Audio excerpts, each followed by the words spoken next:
the producer.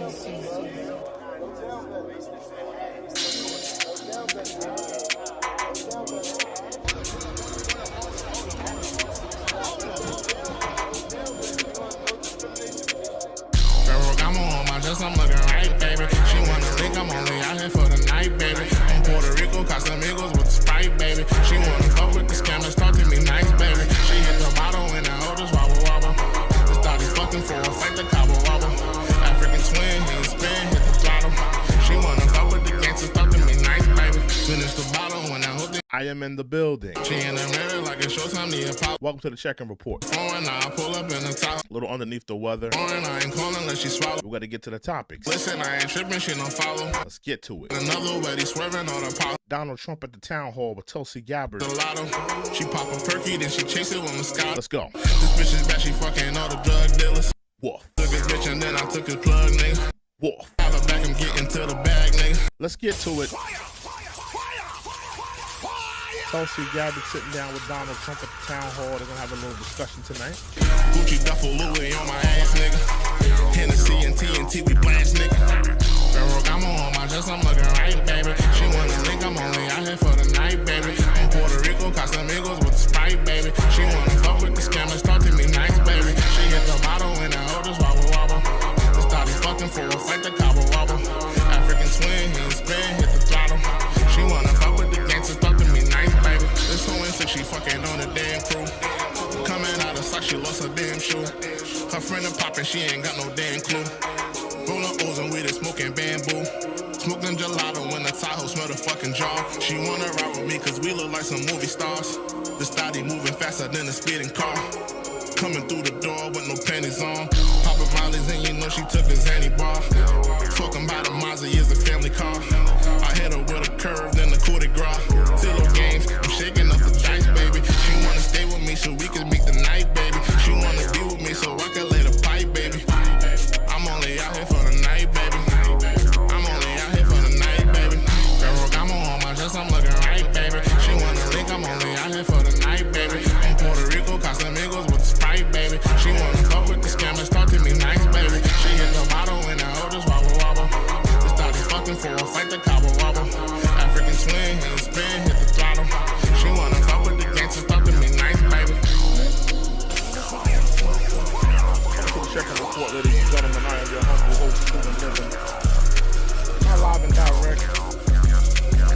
I'm not your homie. I'm the one and only Macaroni. Welcome to the show, y'all. Welcome to the show, y'all.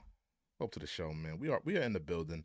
A little underneath the weather tonight, man. Y'all forgive me. I know y'all haven't seen me in a while, but we're in here. We're in here tonight. We are in here tonight. Let me see it. Make sure everything is right.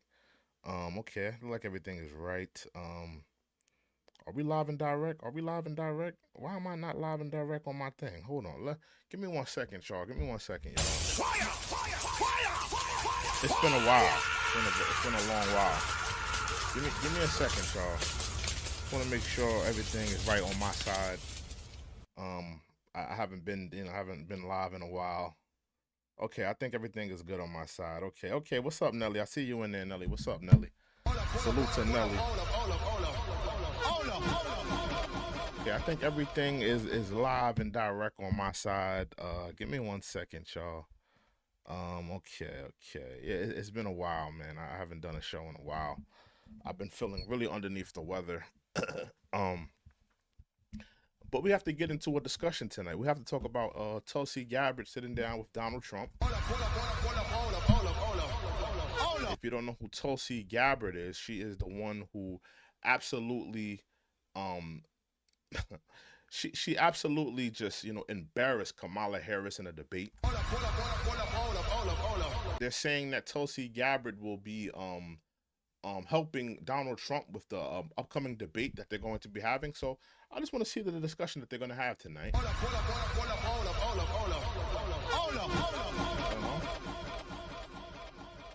Well, she, I just want to see the discussion that they're going to have. Will it be a good discussion? Possibly they'll bring out some things about Kamala Harris that we haven't heard before. It will be interesting to see. It'll be interesting to see. Yeah, man. So I just want to see that tonight. Right now, they're still playing music. They haven't really gotten to the show, so we're still waiting for them to start this town hall meeting that they're going to have. So they haven't started it yet. I am watching it live and direct, so we will get to that. How many of y'all, Nelly, have you seen Steve Harvey tap dancing for Kamala Harris? He's going hard. Fire! Fire! Fire!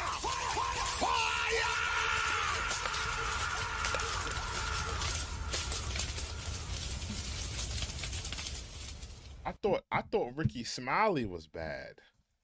I thought DL Hughley was bad. Well, DL Hughley is kind of bad. But Steve Harvey, he's tap dancing hard for Kamala Bear Harris. I'm not going to sit here and say I'm going to do something that's only going to benefit black people. No. He's caping hard for her, man.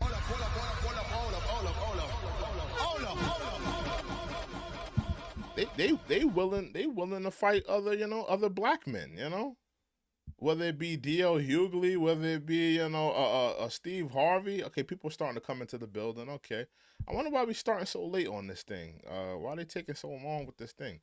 But yeah, it seemed like a lot of these dudes, they willing to fight other black men over Kamala Harris, and I'm just thinking to myself, like, what is going on here? Like, y'all willing to fight other black men in the community over Kamala Harris? This is what we've gotten to? This is where we're at in society? I mean, it baffles me. It truly does baffle me that this is where we're at. Where we got Steve Harvey, you got D.L. Hughley, and all these guys that it's like, and another thing, I want to know how much they're getting paid. How much are they getting paid by the political left? How much do you think D.L. Hughley, Steve Harvey, how much do you think that they're getting paid by the political left? Make no mistake, they're getting paid by the political left. Fire! Fire! Fire!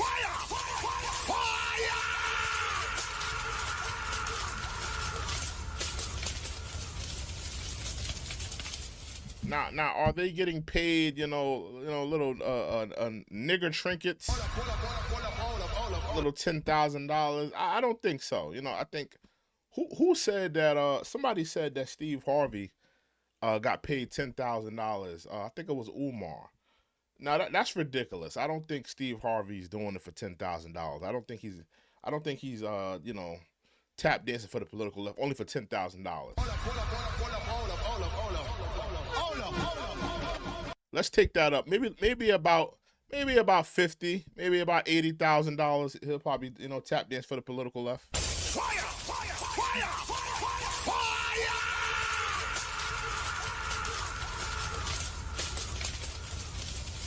Nelly says they're definitely getting a check. Yeah, they're definitely getting paid. They're definitely getting paid. They're definitely getting they're definitely getting some type of compensation for these for caping for the political left there.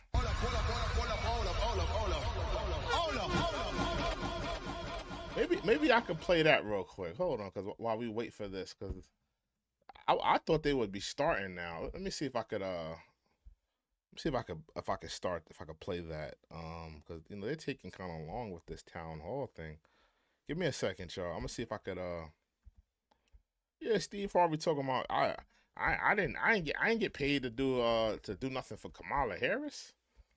$10,000, that's too little of money. Which I agree with Steve Harvey. I don't think he would have did it for $10,000. I mean, that's kind of low. I mean, I don't think Steve Harvey hurting like that for not for no 10 stacks. Let me see something though. Let me see if I can find that video. Steve Harvey, Ricky Smiley, D.L. Hughley. It's like what are we doing here?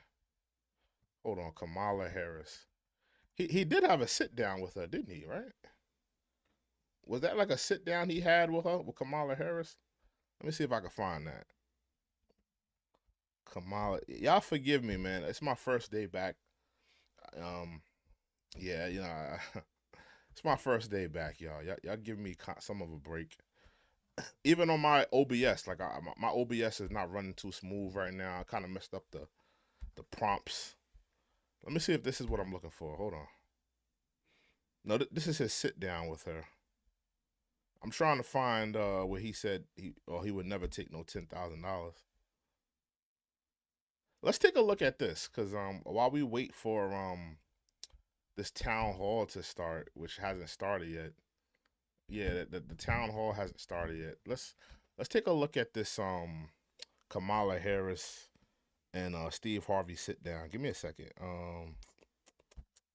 Give me a second. Yeah, we're gonna take a look at the Steve Harvey Kamala Harris sit down. Give me a second. Give me 1 second. Taken away. You've launched an economic opportunity tour. So tell us a little bit about this tour and why you launched it. So I'll start by talking about where we are right now. So this hotel, many may know, was referred to as the Hotel of Hope. What's up with these damn mics? Fire! Fire! Fire! Fire!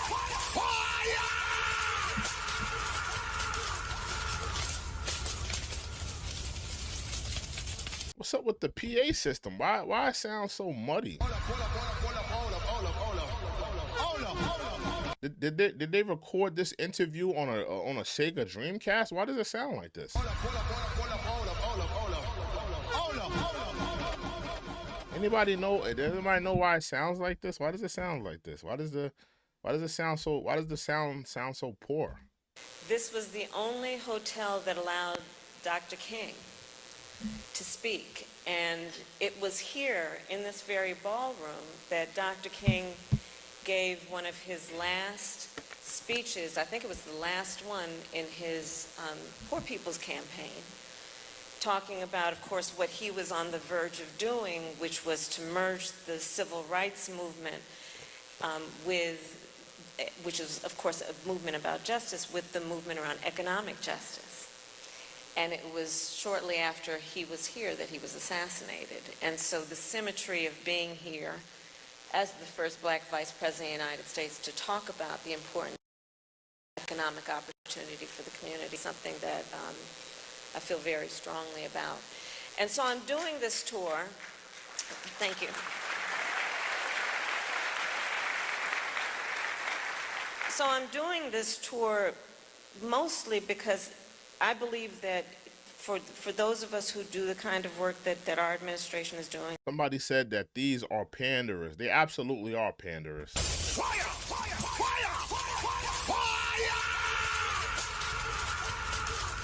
Fire! And they pander to every community. And the issue is, when you pander to all the communities, all of these communities are going to look back at you and say, well, okay, you're pandering to us, but what are you going to do to incentivize us?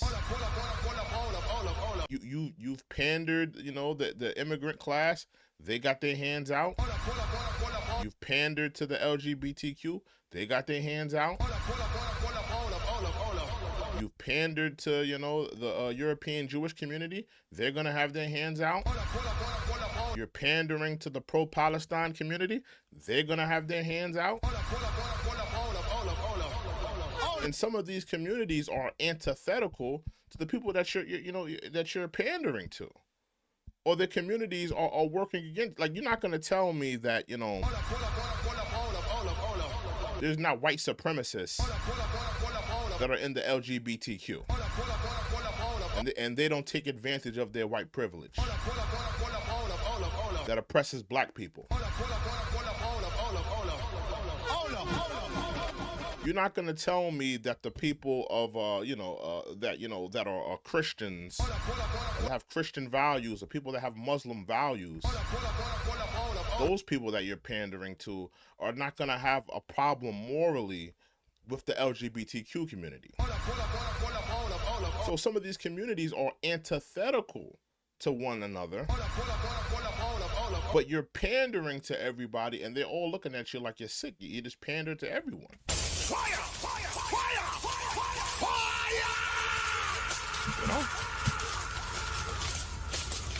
Get back into it. And that President Biden and I are doing. In order for it to be real, it's got to hit the streets.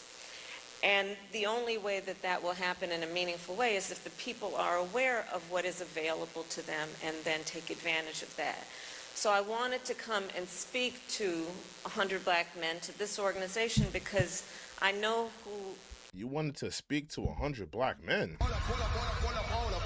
Now keep in mind, I haven't seen this interview, but she said she wanted to come and speak with 100 black men.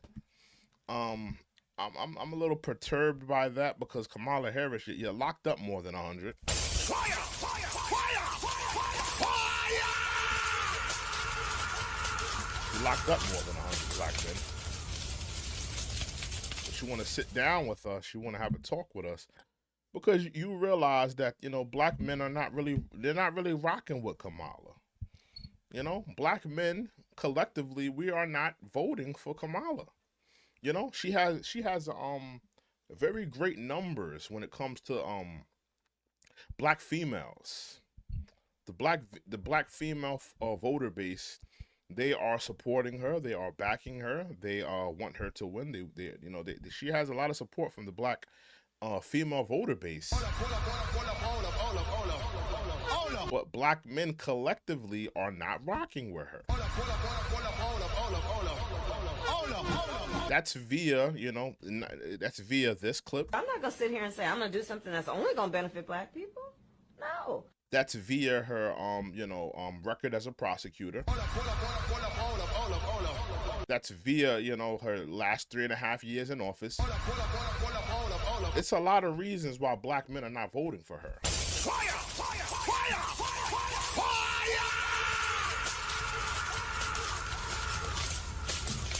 Hey, we got about 20 people in the building. I need y'all to hit that like button. Hit that like button, y'all.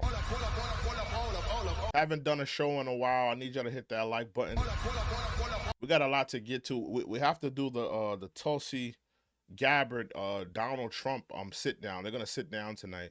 We're just watching this Kamala Harris sit down with Steve Harvey just to kill some time here. Let me see something. Yeah, I need y'all to hit that like button, hit that subscribe button. Give me 1 second. I just want to see something. Man, they still haven't started this town hall yet. Oh, okay. Let's get back into this Kamala Harris interview. Everyone here is. This is a room full of leaders of every age who can help get the word out about what we have made available, because it's so important people take advantage of what's available. Somebody said she's Indian, not black. I agree. I agree with you, sir. She is Indian and not black. I agree. So I'm doing this tour to, one, highlight the importance of speaking truth about the obstacles that have existed for access to capital, for home ownership, for black folks. Keep in mind that, you know, I just read today that they just passed a bill that will help immigrants buy homes. They're giving immigrants home loans to buy homes. This is what the Democrats are doing. They're not helping citizens like young men and women that are just getting out of college. They're not helping them buy homes. They're not helping them, you know, build credit so they could buy homes and start families. They are helping the immigrant class buy homes right now. Fire! That's what the political left are doing. Fire! They could be helping the American citizens buy homes. They could be helping those young adults coming out of college buy homes. But no, they are assisting the immigrant class into buying home and having home ownerships. This is what the Democrats do. They are trying to create an immigrant class. Fire! Fire! Fire!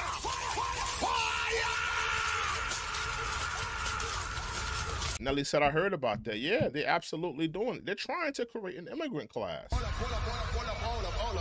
And a lot of these people that, you know, vote for the Democrats, some of the black women that are supporting the Democrats and just other people, liberals, they're not looking at the fact that, you know, they are creating an immigrant class. Now listen,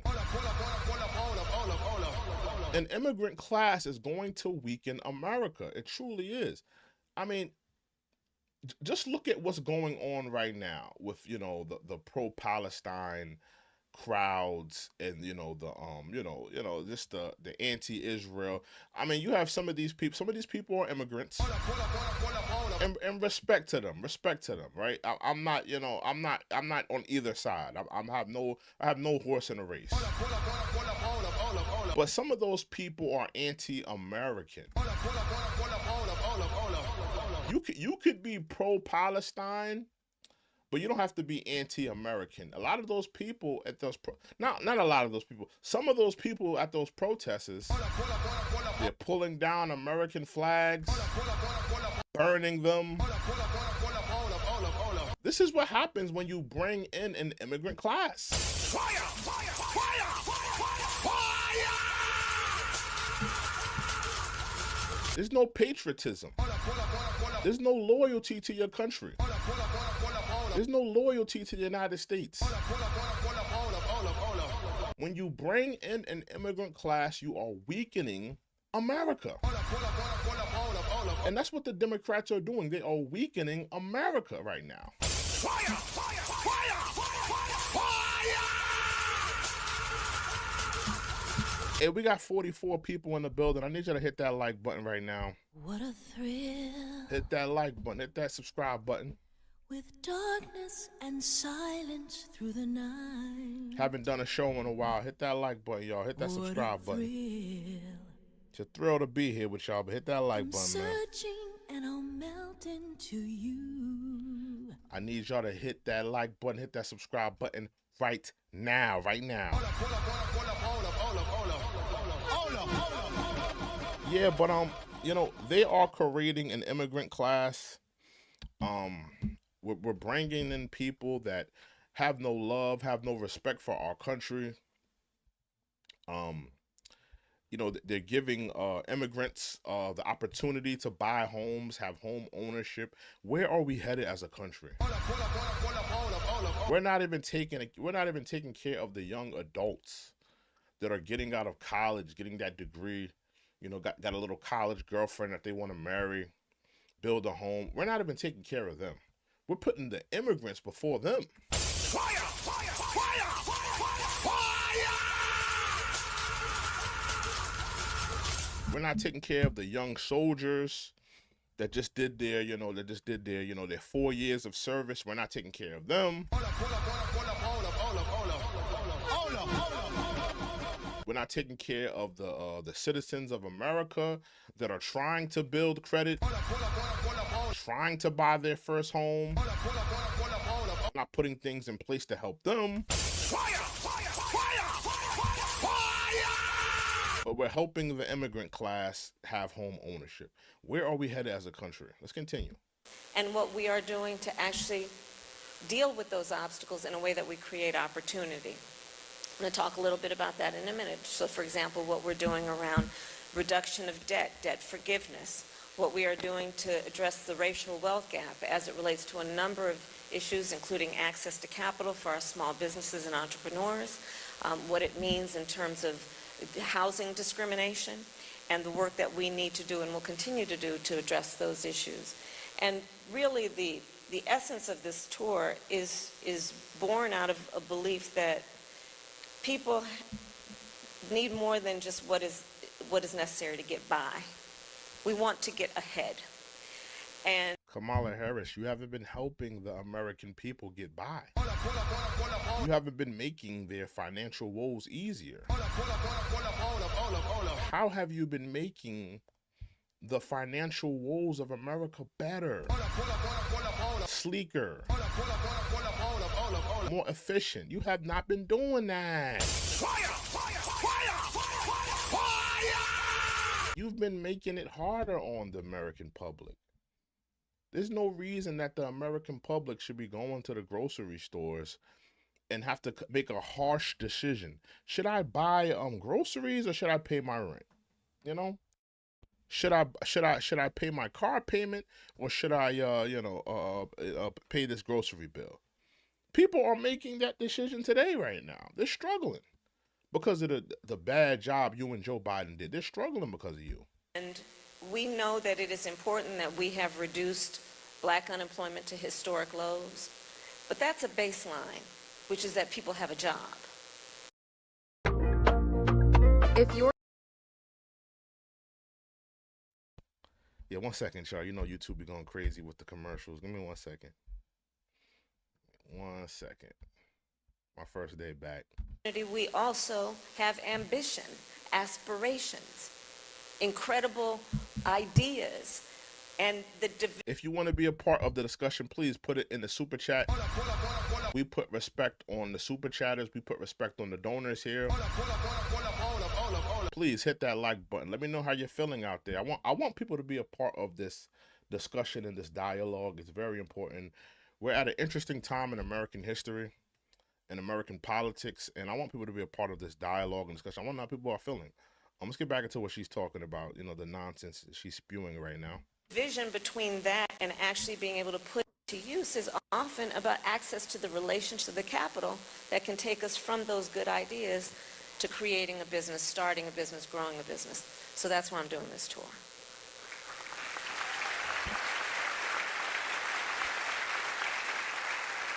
Well, let's talk about this capital for entrepreneurs and small businesses, because that's been a really important part of your mandate here as vice president. But little do a lot of people know, you were doing this long before you even got to the White House. You have been a huge proponent about entrepreneurship dollars and stuff that's available now, and a lot of people are not aware, and there's a lot of, like you say, really brilliant people in this audience here who are entrepreneurs. The minds in this room is really startling, man. There's some really sharp people here, right? And if they only knew what was available for them. Tell us more about this work for small business and entrepreneurs. So like you said, Steve, when I was in the United States Senate, I actually was responsible with a group of other senators for getting $12 billion more into our community banks. So the importance of community banks is they are, as they are called, they're in the community, led by members of the community. They are people who understand the capacity of the community. Community banks that are led by people in the community? I'm very confused here. The community banks, listen, I'm listening to what she's saying. Community banks. Now, remember, we're talking about black communities as well. She said community banks are led by people in the community, right? You're telling me that Bank of America in Harlem is ran by the people in that community? You're telling me that Chase in Atlanta is ran by the people in the community? You're telling me that TD Bank in Charlotte, North Carolina is ran by the black people in that community? Hogwash.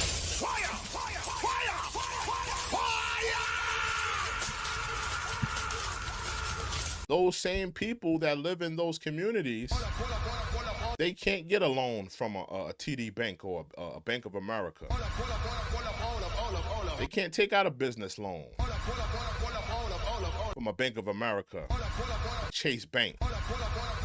So how do the people of that community run those banks? I don't understand. Let me see if she gets some, I can gain some clarity to what she's saying, because that's absolutely not true. The people in the communities do not lead the banks, do not govern the banks. Like like, you know, if anything, these banks are just set up shop in our communities. Some of these banks, let's be honest, some of these banks don't even set up shop in in the black communities. Because what the Democrats have done, let's talk about it, what the Democrats have done, the Democrats want to keep black people, they want to keep black people dependent on the system, right? The Democrats want to keep black people dependent on the system. So what they do is, instead of putting a bank in the black community, they put a cash checking spot in the black community.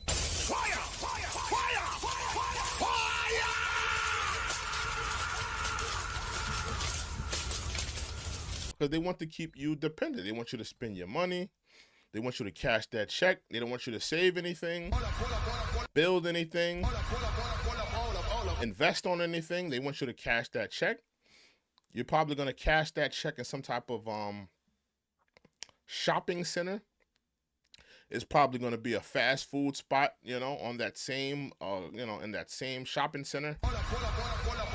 It's probably going to be a liquor store on that same shopping center. And by the time you took your money, you brought some fast food, you brought a little liquor bottle. You know, you haven't put anything away. You haven't saved anything. The rest of that money is going to go to, you paying your bills, you paying your rent, you paying your mortgage,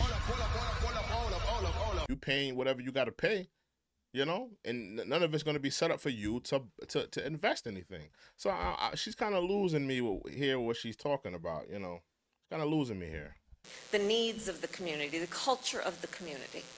They are folks who, unlike the big banks, will see the dream that an individual has for what is possible.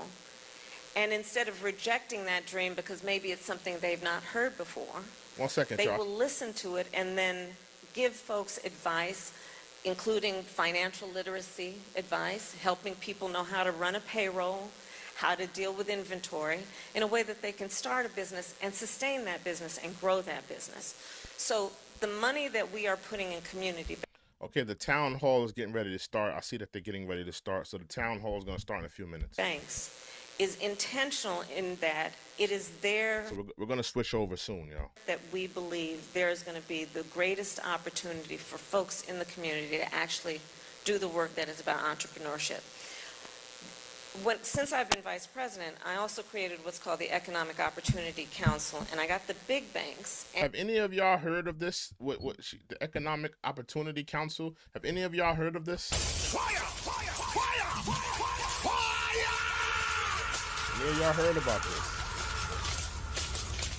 Even Kamala fans. Have any of y'all heard of this before? Any of y'all heard of the Equal Opportunity, whatever she just said? Have anybody heard of this before? And has it done anything for anyone?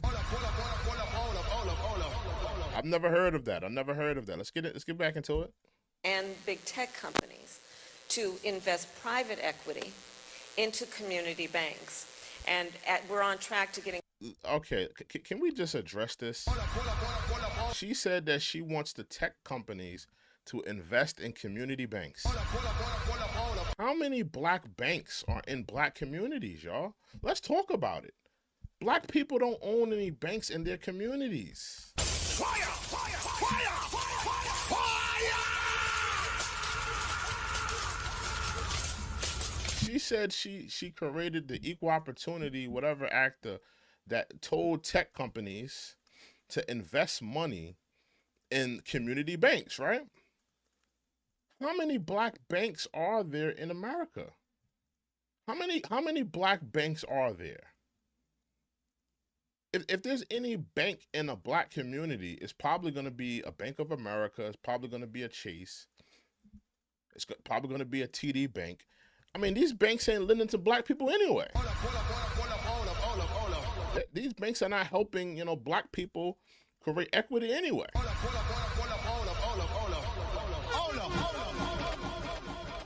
If Tyrone walks in, if Kamala Harris tells the tech companies to invest and put money into the community bank is a Bank of America. Tyrone, he's going to walk in there, he's going to ask for a loan. Bank of America is going to deny him. So how does that impact change for black people? Fire! Fire! Fire! Fire!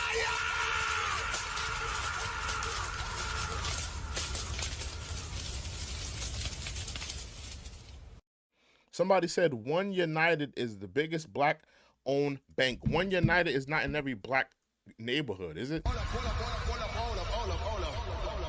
Is there a One United in Chicago? Is there a One United in Harlem? Is there a One United in Charlotte, North Carolina? Is there a One United in Mobile, Alabama? Is there a One United in Baton Rouge, Louisiana?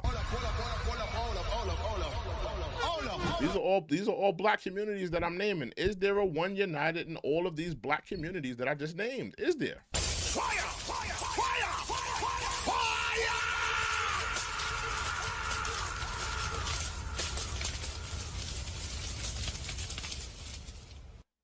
Robert, let me just break this down to you, Robert. You said I don't pay attention to the chat.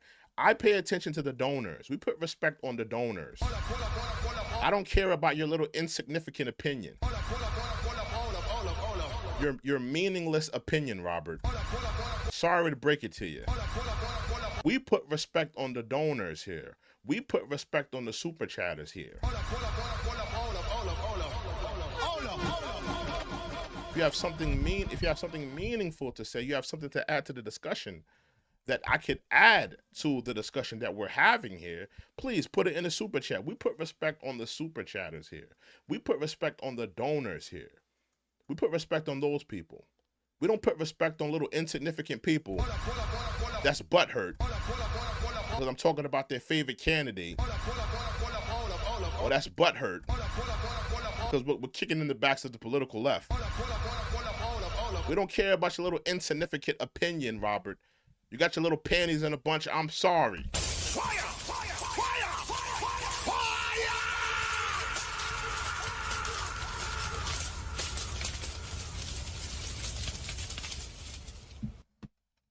No, we put respect on the super chatters here. Not just some random, nobody who just walks in here. We put respect on the super chatters here.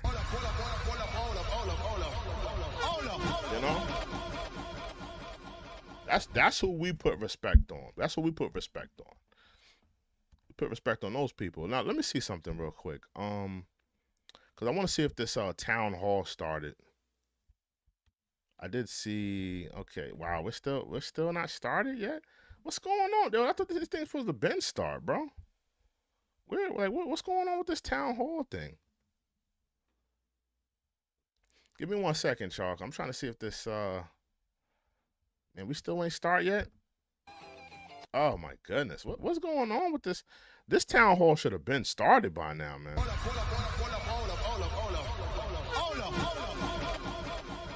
Well, let's get back into the Kamala Harris. I think I'm gonna watch another video. I want to see what Umar was talking about in terms of Kamala Harris as well. But let's go back to this interview with Kamala. Let's get back into it. $3 billion more into community banks because of that partnership.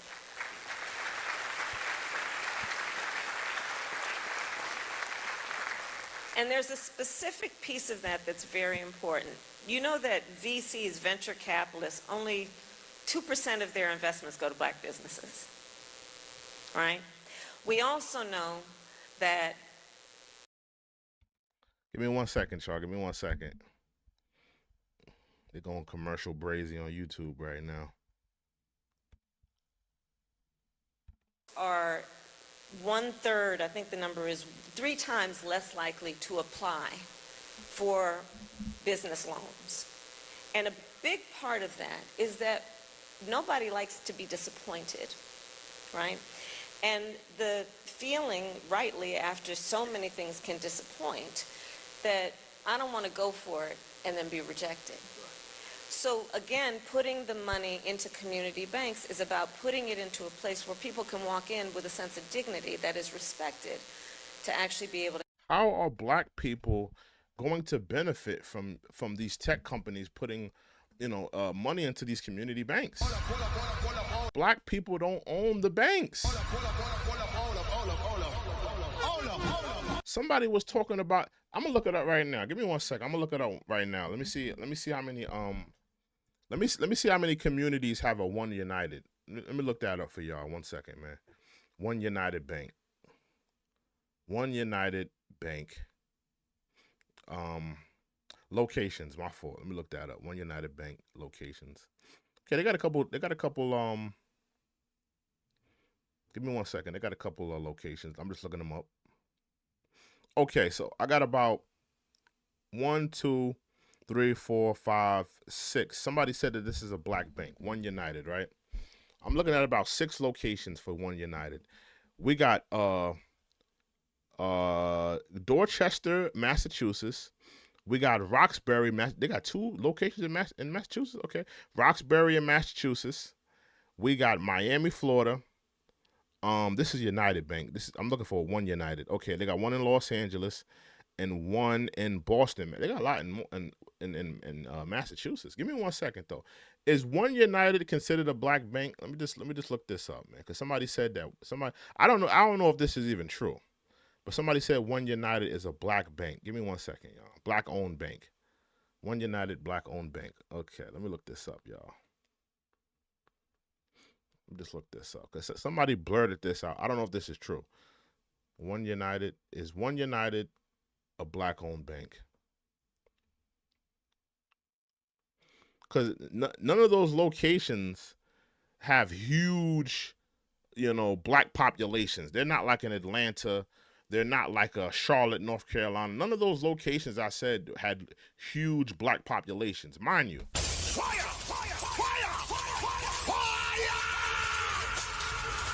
A black-owned bank. Give me 1 second. I'm just looking up, is One United a black-owned bank? Yes, One United Bank is really black-owned. Our majority owners are our chairman and chief executive, Kevin Cohey, and our president and chief operating officer, Terry Williams. All of our board of directors and management teams, a majority of which are African Americans, also own shares in One United. Okay, so they're saying, all right, so they're saying that One United is technically a black-owned bank because all of their CEOs are black. That doesn't technically make it black because who's the hugest share owner in One United? That's what I would have to see. Because the hugest share owner in that company may not be black. Yeah, the board of directors may be black. You got a couple of people with shareholders, a couple people that have, some shares in the company that are black.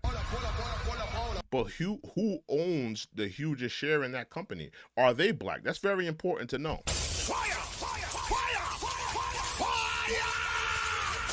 And are they foundational black? Or are they, possibly a tether? Could they be possibly a tether? But I'm looking at these locations for One United because I'm just looking at what she's talking about. She said that she was going to tell the tech. She had something called the Equal Opportunity Act, where she was telling the tech companies to invest in community banks. And I'm just looking at the black banks in our neighborhoods. There's not a lot of black banks in our neighborhoods. I'm gonna keep it a buck with you. One United is a black bank. They're only in Massachusetts, Florida, and Los Angeles. They're not in a lot of places. They're, like I said, I don't see a One United in Atlanta. I don't see a One United in Charlotte, North Carolina, Mobile, Alabama. I don't see a huge, I don't see these black banks in hugely populated black areas. Let me look that up. Hold on. Any black banks? Because maybe there's more than One United. Hold on. Give me 1 second. We're just doing some research. It's a research show, y'all. Salute to that's what Nelly be saying too. It's a research show. Let me just look at some other black-owned banks. Yeah, it's primarily One United. It's primarily One United. Yeah, it's primarily One United. Yeah.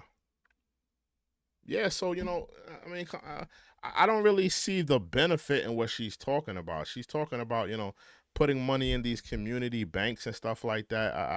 I'm not seeing how black people are going to benefit from that. Because if let's say you give money to a community bank, right? You give money to a black community bank. The only bank in that community is a Bank of America, is a Chase, is a TD Bank. And these banks already have a very, racist history of not loaning to black people. Do they not have a terrible history in terms of loaning to black people?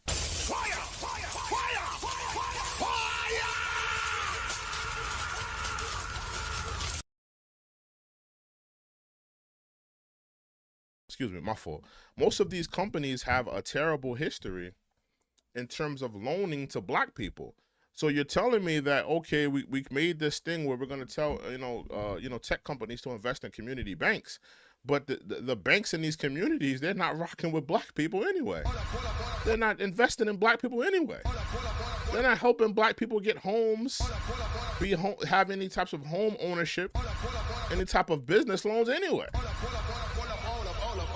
So how is it helping us?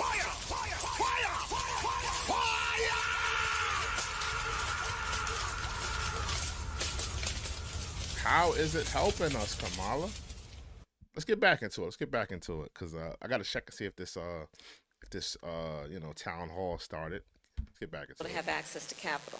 So we're doing that. The other piece that we have done is from the day that we came in office as an administration, President Biden and I made a commitment that we would increase federal government contracts by 50% to minority-owned businesses. And understand what that means. Once you get a federal contract, it's usually for 5 years, and you can renew it for 10, 20, 30 years. So this town hall still ain't start yet, y'all. What's going on? Steve, unless somebody messes that thing up, it's yours for a very long time, which is going to be a source of incredible wealth growing opportunity for yourself, for your family, and for your community. So these are some of the things we've done around access to capital to address the disparities that have for too long existed. And I put this all in the context of another reason I'm doing this tour. Since we came in office, we passed the bipartisan infrastructure law. I need y'all to hit that like button. Hit that like button, hit that subscribe button, y'all. Hit that like button, hit that subscribe button. If you want to be a part of the if you want to be a part of the discussion and the dialogue, please put it in the super chat. Put respect on the donors here. We are putting billions of dollars on the streets of America to upgrade sidewalks, roads, bridges, freeways. Do you know that over 90% of construction companies employ 20 or fewer people? Those are small businesses. Think about, we are putting over $1 trillion, by my calculation, on the streets of America over the next 10 years to invest in a clean energy economy, adaptation, resilience to extreme climate occurrences, federal contracts. What we are doing with the CHIPS and Science Act, we are investing in semiconductor manufacturing here in the United States. You're investing in the immigrant class, woman. You're not investing in America.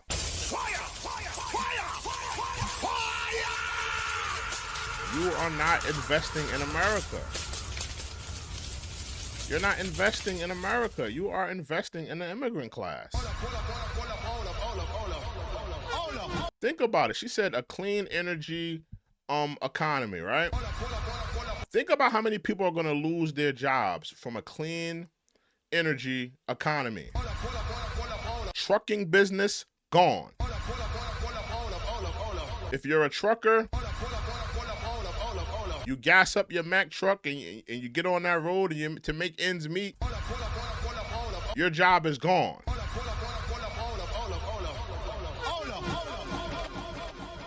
Coal miners, your job is gone.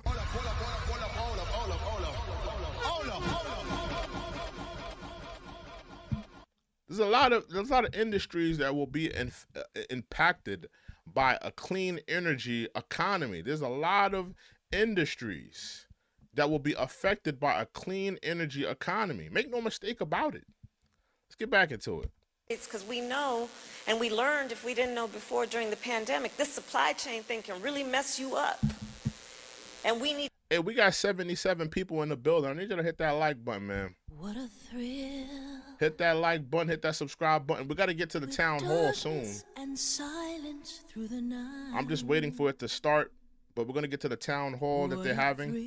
It's a thrill to be here with you guys. But hit that like button. I'm searching and I'll melt into you. A lot of y'all are searching and melting for that like button and that subscribe button. Hit that thing right now. Hit that thing right now. Don't hit it to the beat. Let's get back into it. Domestic production and manufacturing of some of these essential needs. So in the last 3 years, our accomplishments around growing the economy of America in a broad-based economic policy.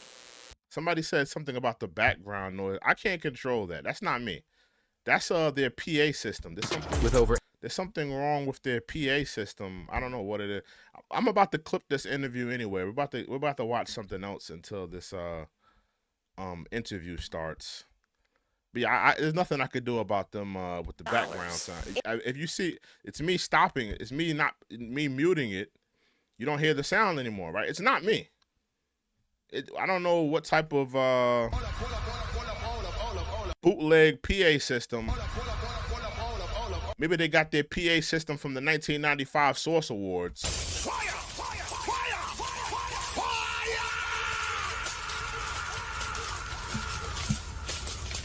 They got their sound system from the 1992 Vibe Awards, 2001 BET Awards. I don't know where they got their sound system from, but it's harsh on the ears. It definitely is harsh on the ears. But I'm about to clip it soon. I think we're gonna watch Dr. Umar talk about Kamala Harris until this town hall starts, because it's taking very long for this.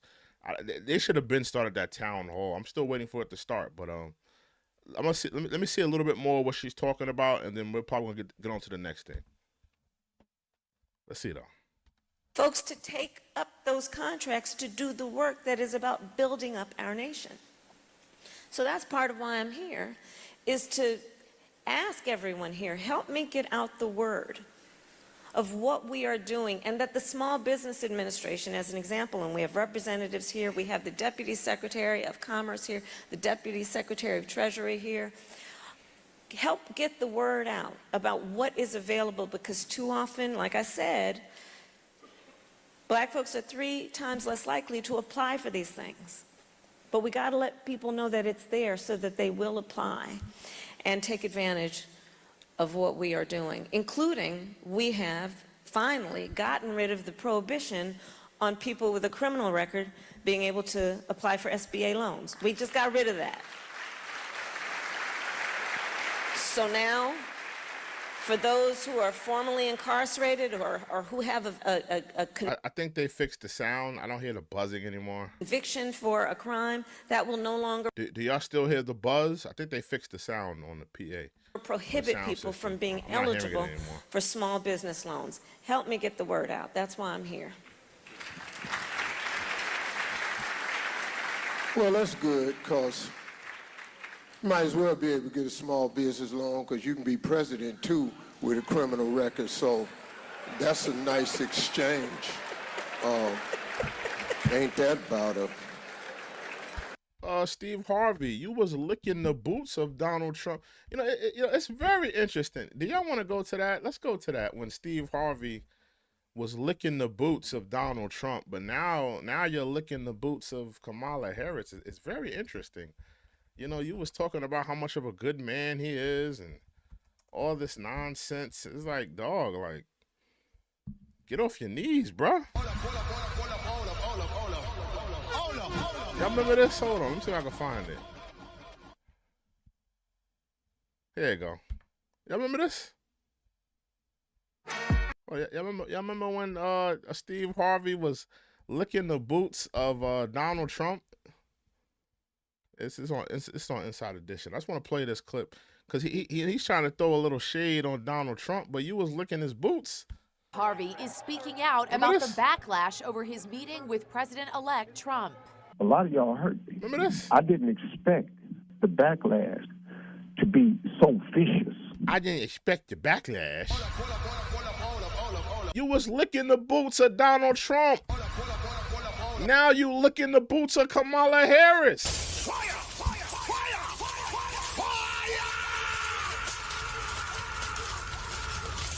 What are you talking about, Steve? Steve Harvey looking like an out-of-shape Mr. Clean with the Billy Bob Thornton mustache, with the 5 Heartbeats mustache, with the Osley's brother mustache.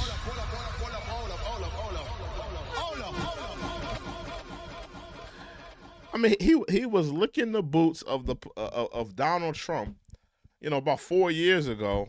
Well, not 4 years ago. Whenever this was, I think this is the first year that Trump decided to run for office. This is like when he was going against Hillary, I believe. But yeah, man, it's very interesting how people will flip-flop. If you was riding with Trump, ride with your man Trump. Don't come over here now lick the boots of Kamala Harris. Let's get back into it. But I also understand that if I'm going to keep getting What do you understand, Steve? stabbed at, then I need y'all to hit that like button. We got 74 people in the building. We only got 23 likes.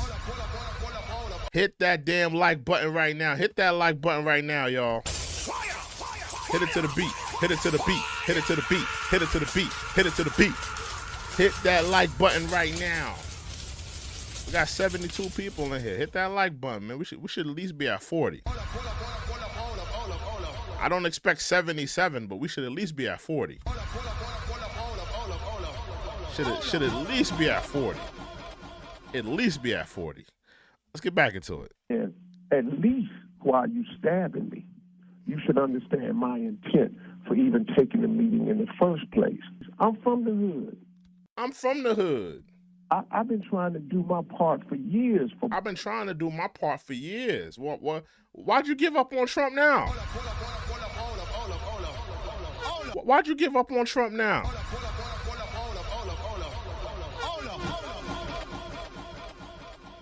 Maybe because Trump wasn't giving you the bag this year. Maybe Trump was like, nah, we don't need to give Steve Harvey no money. The black people don't respect him. Let's give the money to another black person. Maybe another black person. Let's give it to Amber Rose this year.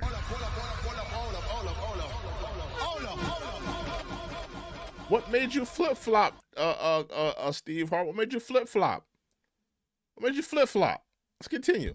Boys and girls. Harvey called into his own syndicated radio show after social media exploded with criticism over his get-together at Trump Tower. He was also mocked on Saturday Night Live. It's me, Steve Harvey. Yeah, I do government now. Look. The political left making fun of him. SNL, a political left show, making fun of Steve Harvey. Notice how that he's running with Kamala, that they're not trying to make fun of him. Because when you're a part of the political left script, they're gonna spare you. But when you do anything, when you decide to be free thinking, when you decide to do something antithetical, when you decide to do something different from the program, or you break away from the script, that's when the political left want to make fun of you.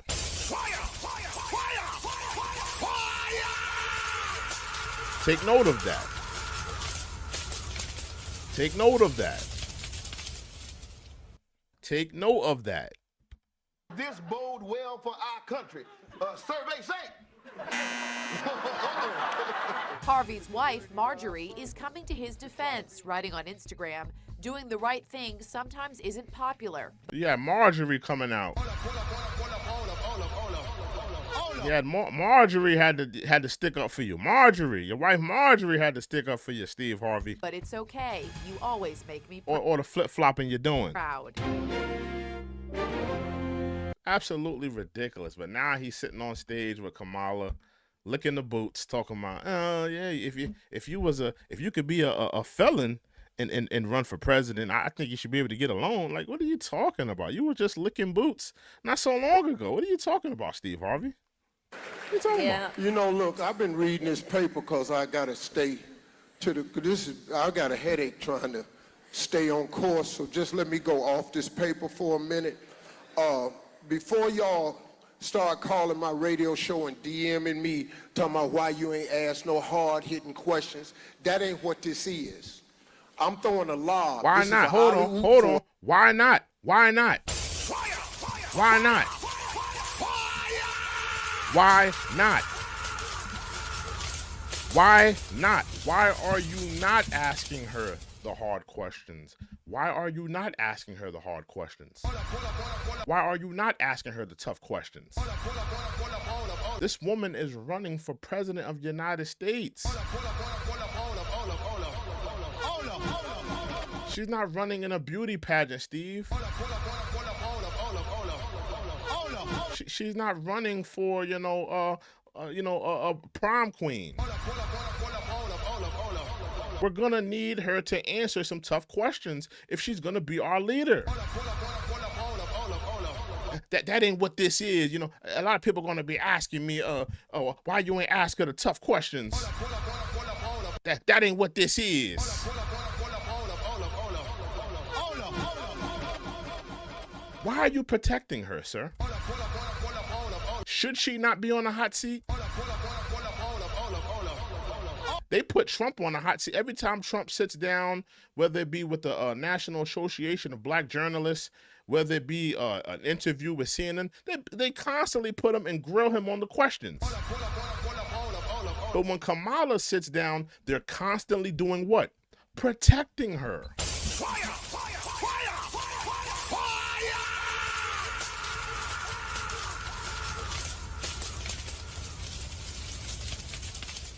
They're constantly protecting her. Why is that? Why is that? Why is that? Or dunk, because this administration needs to get the word out of what they're actually doing and what they're actually accomplishing. So why haven't we heard about it? We haven't heard a word about what they've been doing. How about this, Steve?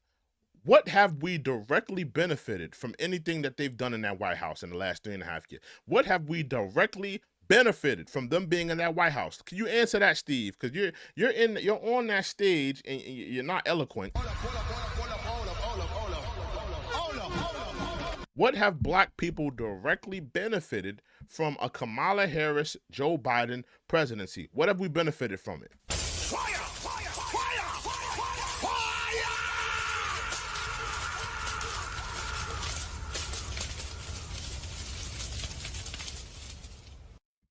What have we benefited? Let's continue. We can stop all this foolishness about what you're doing for black people. Can't nobody come out with no agenda and call it this for black people and expect to get in the White House. You got to play the game different. Y'all know what this is. You don't want her to take accountability. That's what that is. I'm not going to sit here and say I'm going to do something that's only going to benefit black people. No. You look in the boots of the Democratic left, Steve. That's what this is. I'm not going to sit here and say I'm going to do something that's only going to benefit black people. No. This woman spit in the face of the black vote, and you over here caping for her? Are you serious, Steve? Fire! Fire! Fire! Fire!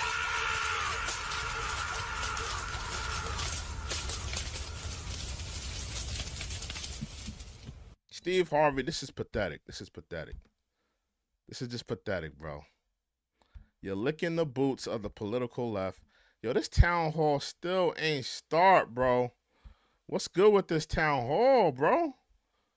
Hold on, y'all. Hold on. Give me 1 second. I'm still waiting. Oh my goodness, bro. What is happening? What is happening? What is happening with this town hall, bro? We're talking about 3-4 hours ago this thing started, and we're still waiting for these people to come on out.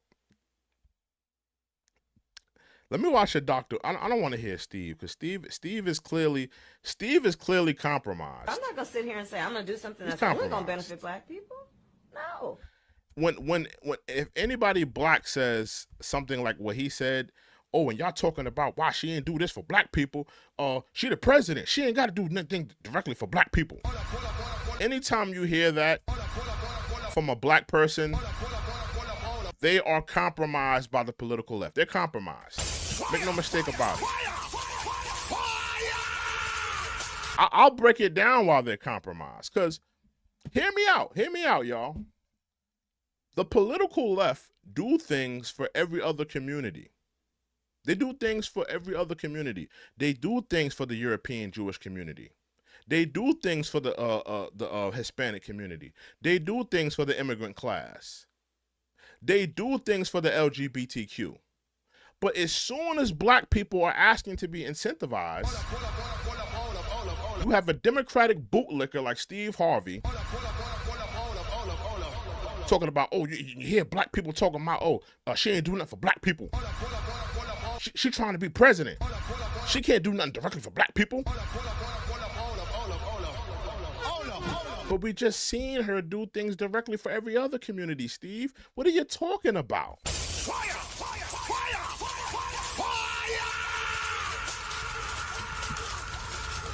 Yeah, he's compromised, bro. He's compromised. He's compromised, bro. Make no mistake about it. He's compromised. He's compromised, bro. He's compromised. Let me see something. Let me see something. Let's see if Umar had did an interview on. I thought I saw a clip with Umar where he was talking about Kamala. Might have been. Let me see. Yeah, I saw that. Steve Harvey clapped back at Umar. He didn't really say nothing important, to be honest with you. Let me see something.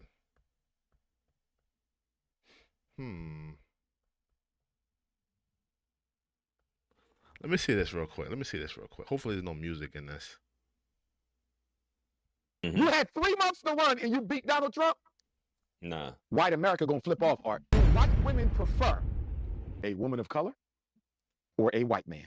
On November the 5th, you need to be in a black community when the election results are read. You do not want to be caught outside on November the 5th if Donald Trump loses. We only got 3 months and a few weeks to the presidential election on November 5th. You mean to tell me Joe Biden backs out with 3 months left, anoints Kamala to his spot. She only got 3 months to campaign, and you still going to beat a very popular Donald Trump? Do you think the American people are going to believe Donald Trump lost fairly after y'all tried him in court, convicted him in court? Do you agree? Do you agree with that take? Do y'all agree with that take? I wish I could find the full version of that. I guess they didn't clip it. I guess they didn't clip it.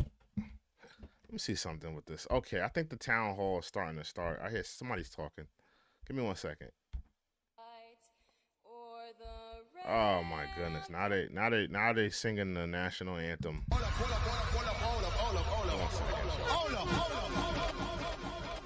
Yeah, I think they're getting ready to start the town hall. Yeah, finally, man. We've been waiting for 3 hours for the town hall to start.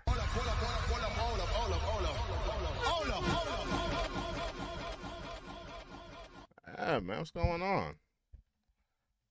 Let's see what she's talking about.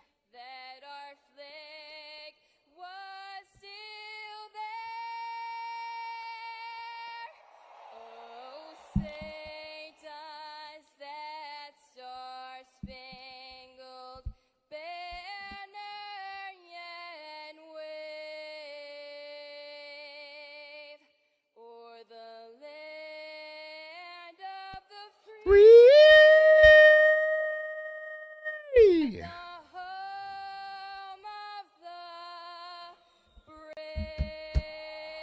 That was terrible. I'm gonna be honest with you.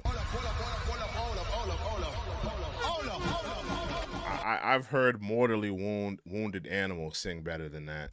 Be honest. I've heard crackheads, looking for a little piece of a crack rock, sing better than that. Not impressed. Oh, can we start this thing already? I've been waiting for this thing. Somebody said let her sing. I let her sing. I was just, I was giving her a little background. It looked like she did a little bit of help, she was kind of struggling with her vocals there. I think we're getting ready to start. This thing should have been started, to be honest with you. I don't know why they're taking so damn long. Okay, is that Tulsi? I think Tulsi just came out. I think that's, okay, yeah, that's Tulsi. Okay, Tulsi just came out.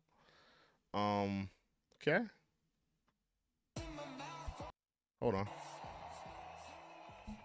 It is such a privilege to join all of you here tonight. Thank you for your patience. It's worth the wait, right? What a special week to be here to join all of you. A few things have happened. Not sure if you caught it in the news. 2 former Democratic presidential candidates have endorsed Donald J. Trump to be president of the United States. So you see that, people from the Democrats are defecting to the Republicans. A lot of people are defecting over. To stand with President Trump just this past Monday to announce my endorsement and support for him in front of thousands of my National Guard soldiers and airmen, fellow soldiers and airmen.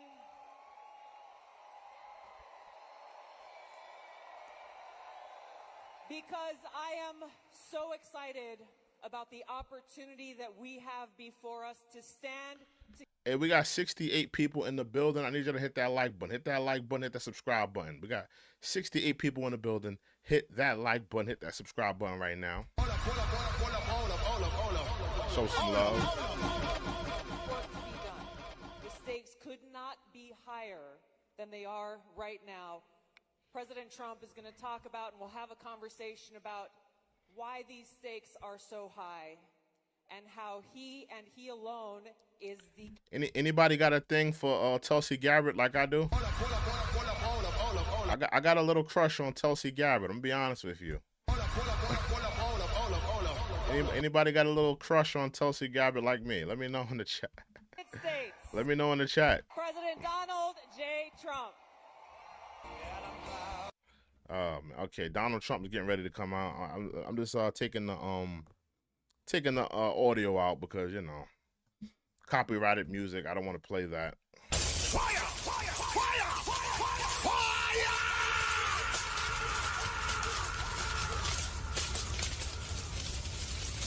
Fire! Tanner has a thing for Tulsi Gabbard like I do. Okay.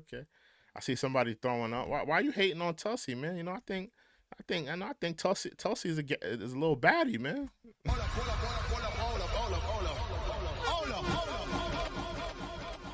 I think Tulsi's a little baddie, if you ask me, man. I'm gonna be honest with you, man. Why am I lagging? What's up with the lagging, man? It's my first show back, man. Y'all got to give me somewhat of a pass. I don't know why I'm lagging right now.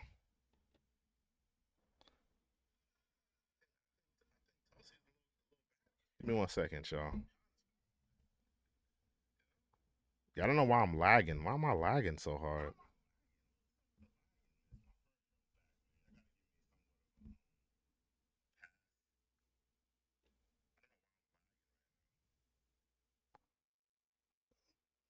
That looks a little bit better. Okay. Yeah, but does anybody have a thing for Tulsi? My fault. Yeah, I'm playing the thing. I just want to look back on it. I'm looking at the show while I'm doing it. Anybody has a thing for Tulsi Gabbard? Anybody got a thing for her, man? Am I alone in that? Let me know in the chat. I want to know what turns you on, Tulsi Gabbard. I want to know. I want to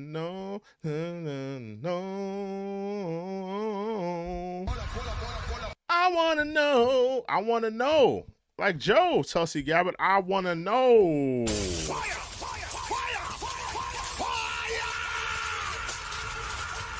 I want to know what turns you on. I want to know.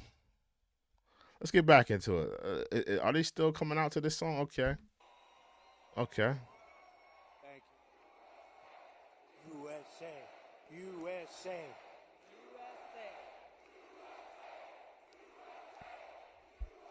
We love our country.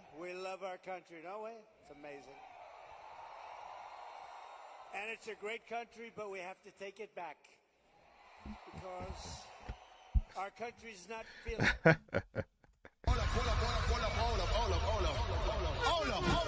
I can't serenade people on here, Nelly. I'm trying to serenade Tulsi Gabbard on here. So well nowadays, and we're going to bring it back, and we're going to make it healthy and beautiful and better than ever. And it's really, this is some crowd, and you can duplicate the crowd outside. So if anybody would like to give up your seat, that would be okay. No?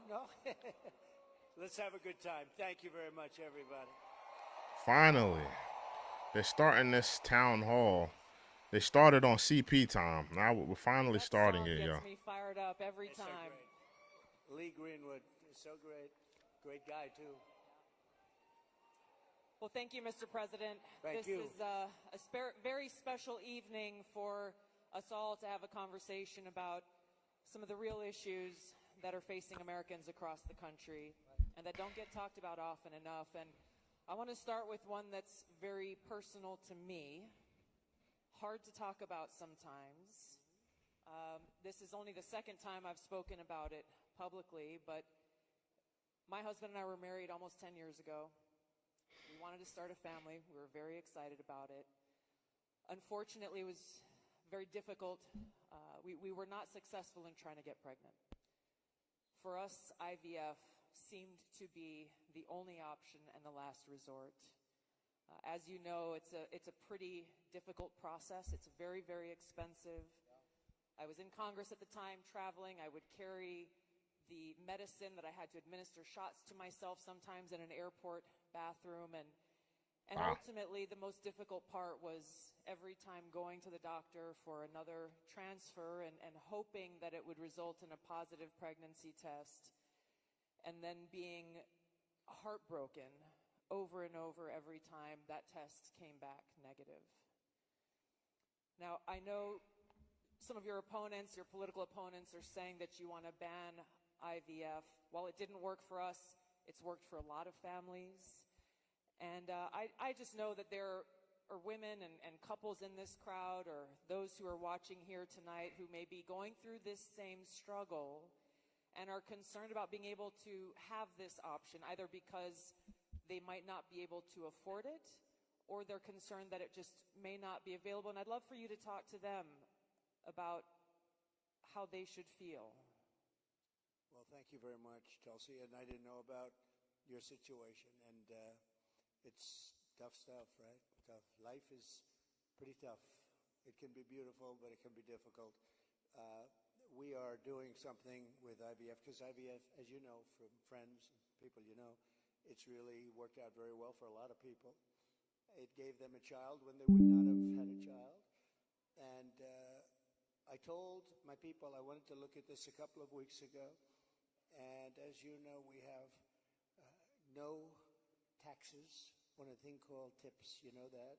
And I said, tell me, we did three things. We did that, and we did no tax for seniors on Social Security benefits. We want to have that. And I've been seeing... Yeah, the last thing the American people want is more taxes. Nobody wants more taxes. The American public, we're taxed as is. We don't need more taxes. I'm gonna be honest with you.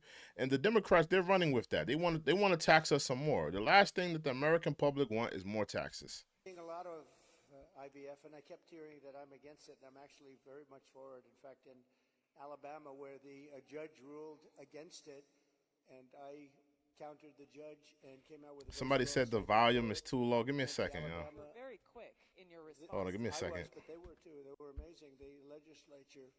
Give me a second, man. Virtually my statement. I'm in full IVF, and it has really gone. It's terrific.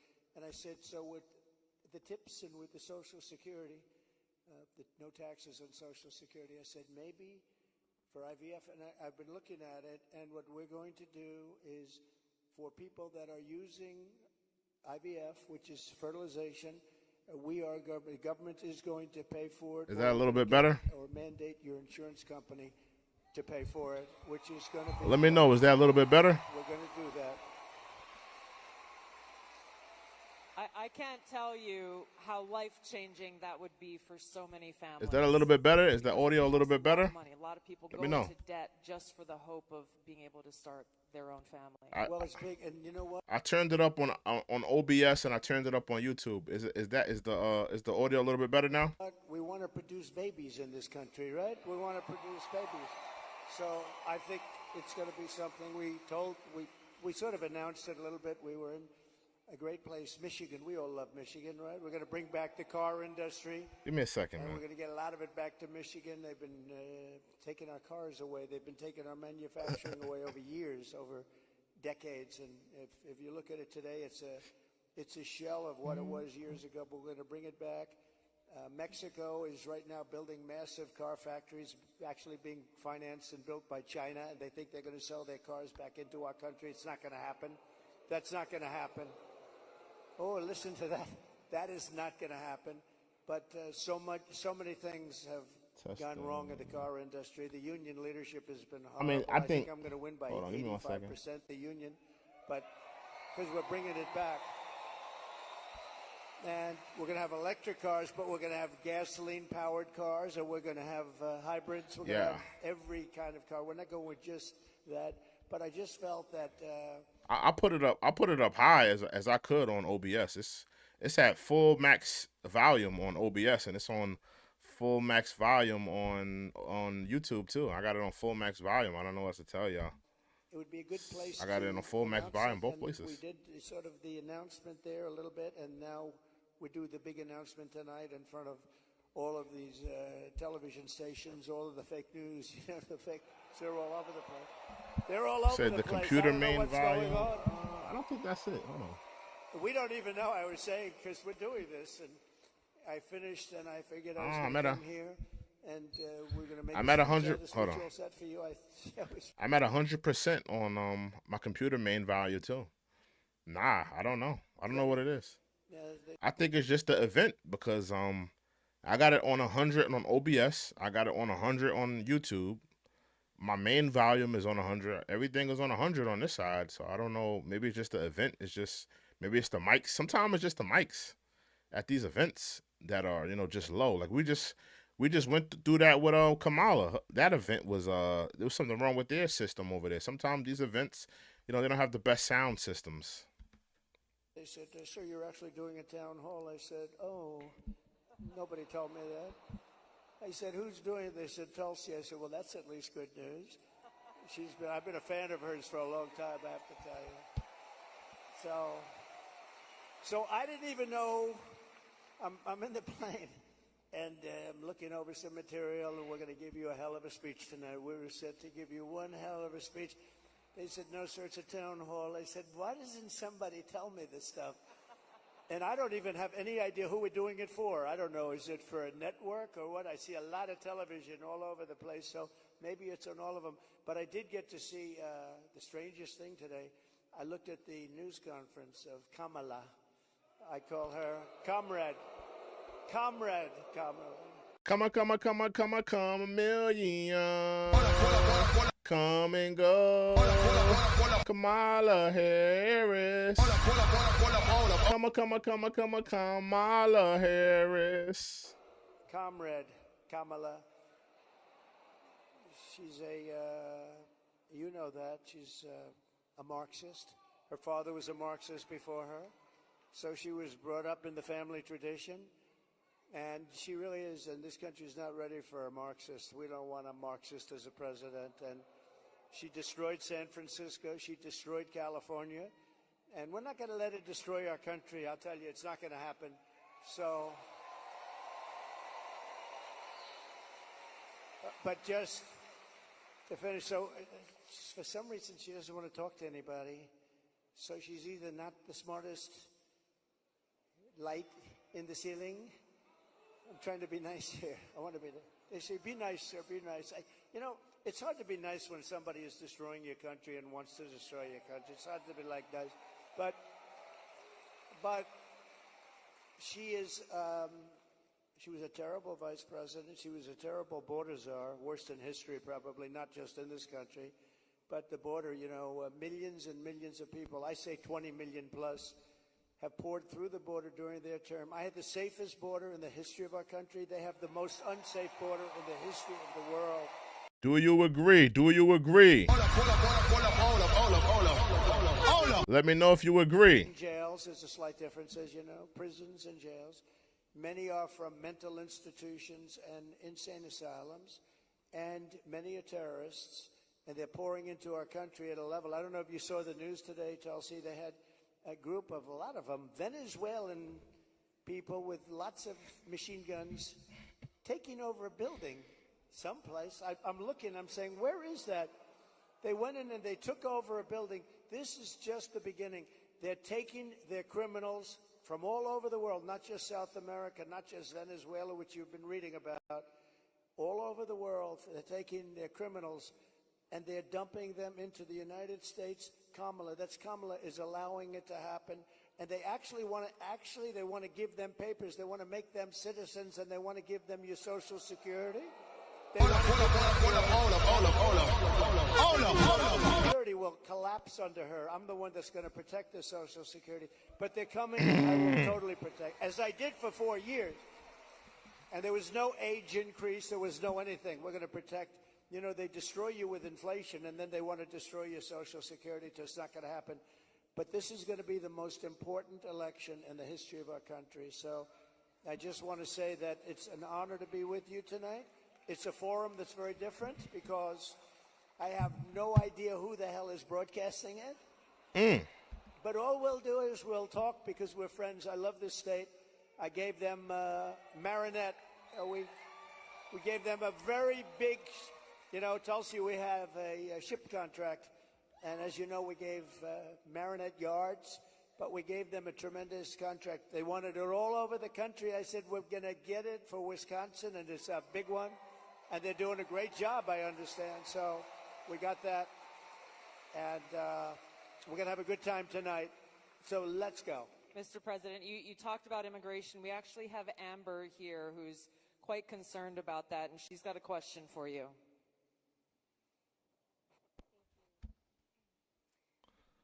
Look, Trump is talking to the people. Has Kamala Harris talked to the people yet? Look, Trump is talking to the people. The Democrats are hiding Kamala. They're shielding Kamala. They're protecting her from the audience, from the crowd, from the pundits. They're protecting Kamala. Trump is talking to the people. He's putting himself in the hot seat, whether it be by the people, whether it be by the correspondents when he sat down with the National Association of Black Journalists. He's doing the work. Kamala Harris has not done the work yet. President, hello. My name is Amber, and I'm from Cameron, Wisconsin. I have 3 beautiful children, and I'm torn on who to support. My youngest daughter is here tonight. My oldest son is 18, and he just started trade school this week. Very proud of him. My concern is that illegal immigration is threatening opportunities for my children. I worry that it's taking away jobs from Americans. I'm wondering, what will you do about it? Kamala Harris, this is an American woman. Not one of your little Democratic bootlickers. Happy that you got Meg Thee Stallion to come to the campaign rally to twerk on stage. People want to hear about the issue. This woman is talking about her child who's in trade school. And she's worried about the future of her children because they're giving away jobs to immigrants like hotcakes.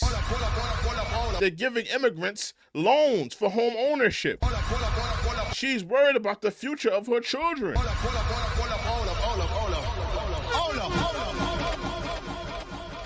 These are real issues in America. Let's get back into it.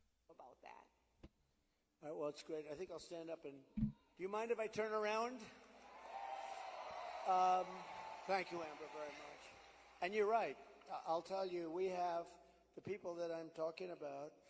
They're pouring in at levels never seen before. They're coming in by millions and millions, and a lot of them are taking the jobs for the black population, the Hispanic population, and unions are going to be very badly affected because, and I was talking to some of the union heads who I actually do get along with, but they're very concerned about it because the jobs that are, the people that are coming in are just taken.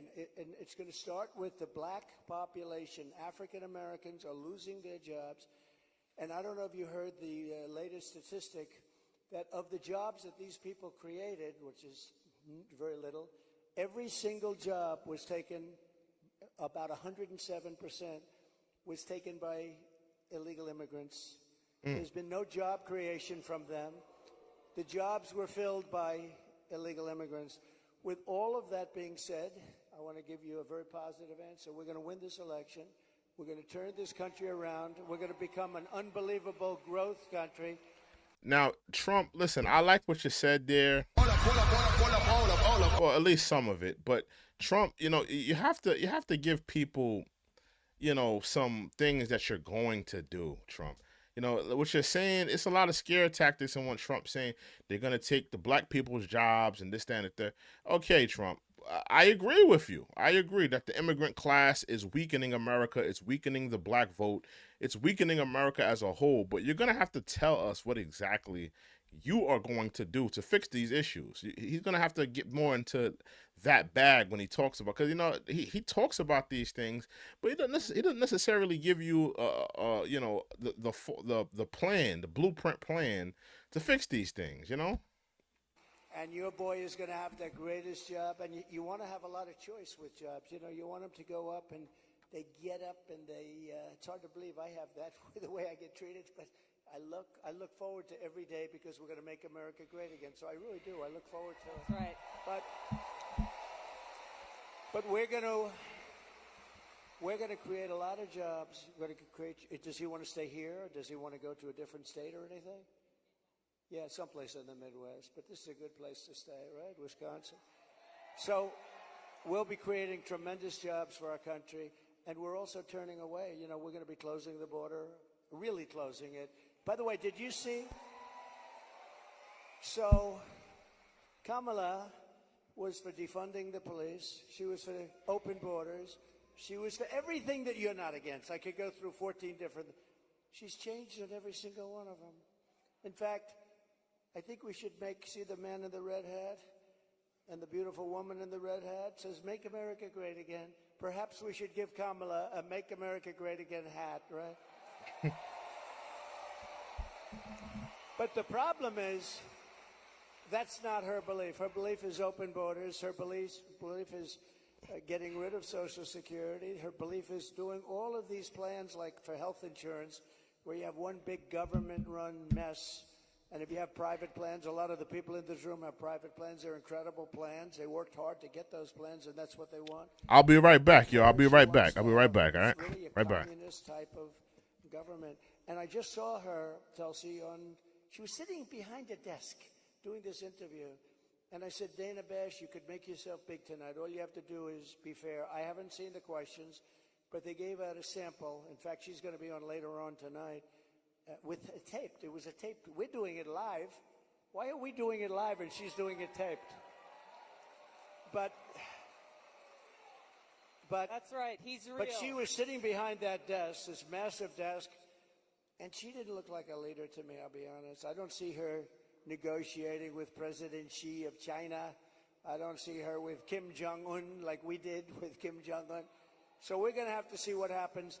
I'll tell you what, November 5th is going to be the most important day in the history of this country. Will be. Mr. President, there are a lot of people who want to feel hopeful about our future. I want to introduce you to Luke, who is one of those people. Hi. Hello, Mr. President. Good-looking guy. Thank you. My name is Luke Pulaski, and I'm a junior here at the University of Wisconsin-La Crosse. I'll be voting for the first time in November, and I'm researching each candidate. I have two questions for you. First, as I've been living on my own and buying my own gas and groceries, I have noticed that everything has become more expensive. For me personally, I try to eat healthy and stay lean. A pound of meat has gone from $4 to almost $7. I also would like to buy a home someday, but that seems just impossible now. What's your plan to make life more affordable and bring down inflation for someone like me? Very good. Thank you. Good. It's probably the question I get most. You know, they say you're going to vote with your stomach. I don't know if you've heard it, but it's a little bit true. And groceries, food has gone up at levels that nobody's ever seen before. We've never seen anything like it, 50, 60, 70%. You take a look at bacon and some of these products, and some people don't eat bacon anymore. And we are going to get the energy prices down. When we get energy down, you know, this was caused by their horrible energy wind. They want wind all over the place. But when it doesn't blow, we have a little problem. This was caused by energy. This was really caused by energy and also their unbelievable spending. They're spending us out of wealth, actually. They're taking our wealth away. But it was caused by energy. And what they've done is they started cutting way back. We were in third place. When I left, we were by far in first place, beating Russia, beating Saudi Arabia. And we were going to dominate to a level that we've never seen before. And then we had a bad election. I'll be very nice. I'm supposed to be nice when I talk about the election, because everybody's afraid to talk about, oh, please, sir, don't talk about the election, please. You know, if you can't talk about a bad election, you really don't have a democracy if you think about it, right?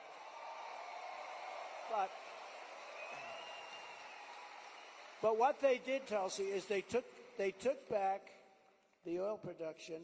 The oil started going crazy. That started the inflation. Then they went back. They said, go back to where Trump was.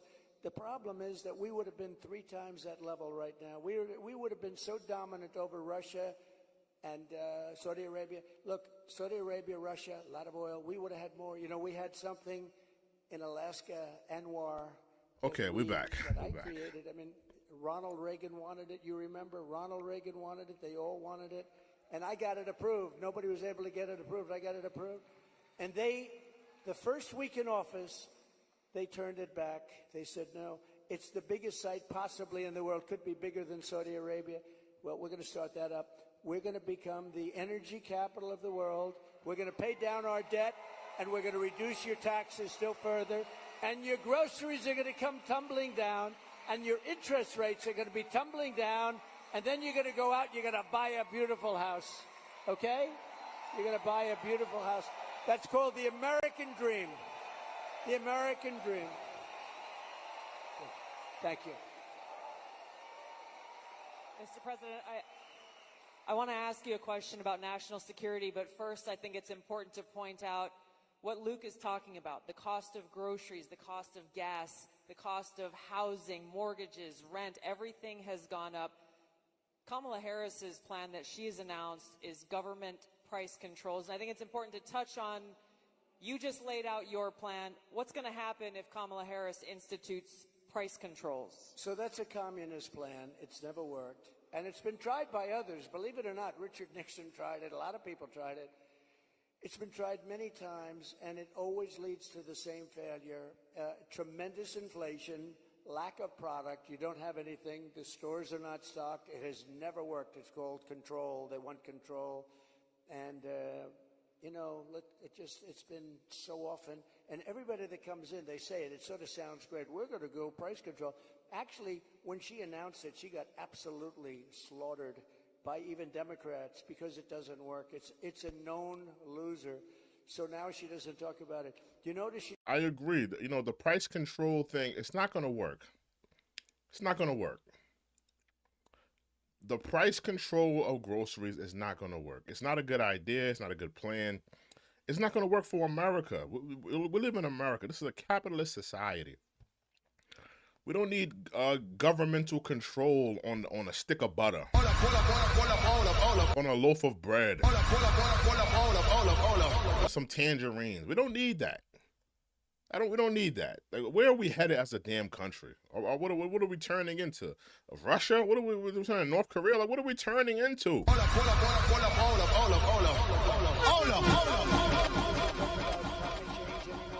She's not talking about it. You know why?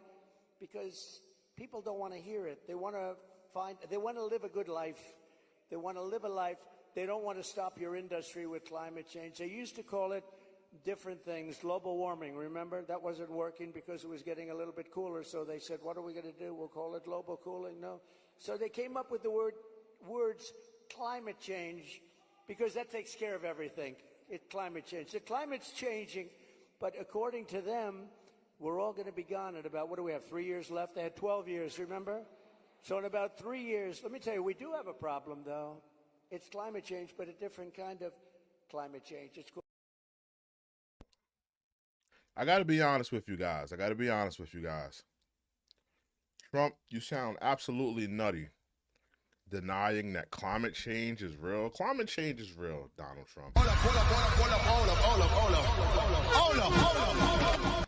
This is not your strong suit, Donald Trump, talking about the climate change, because this is not your strong suit. I think Donald Trump should leave the climate change talks alone. I mean, I think it's undisputable that climate change is real. I mean, we're having like a record-breaking heat every other day.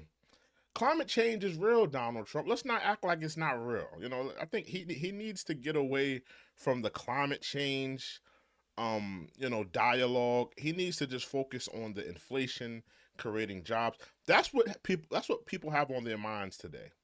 So I think he should get away from, all of the climate change, because that's not his strong suit when he talks about that stuff.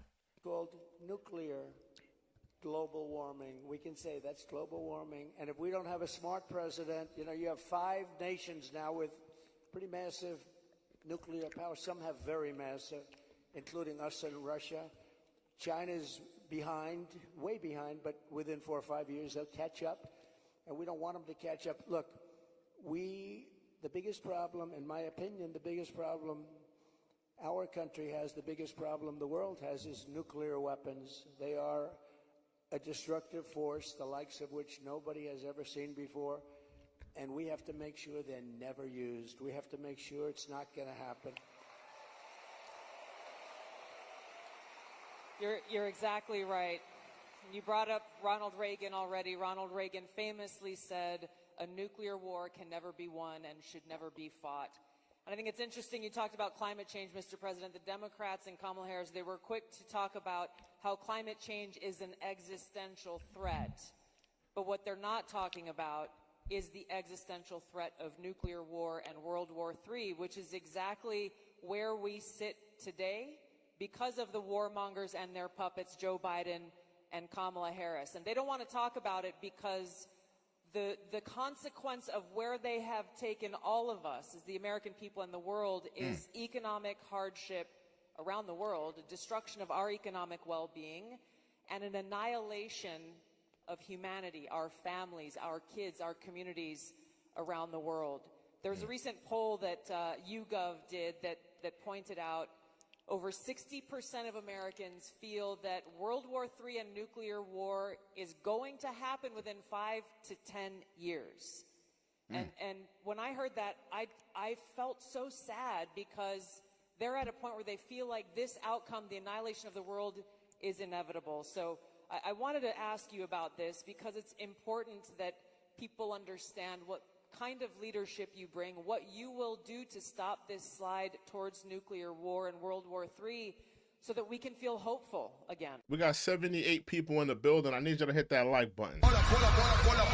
Hit that like button. Hit that subscribe button, y'all.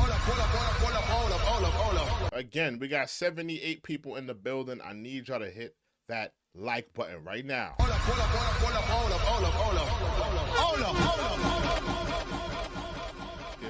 Let's get back into it.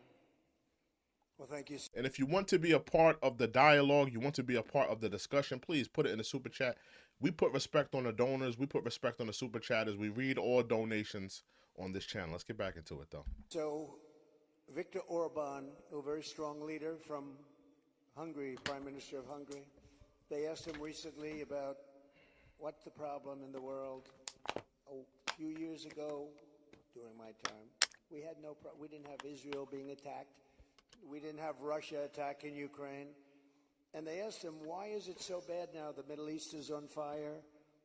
So many places are on fire, and there are plenty places that could very well and very quickly catch on. What's the problem? He said, you have to bring Trump back as president of the United States. You will have no problem. He single-handedly kept things, and it's true. And I could do it with telephone calls by being smart. But literally, he said you have to bring Trump back. Now, he used a term I wouldn't use. He said everybody was afraid of Trump.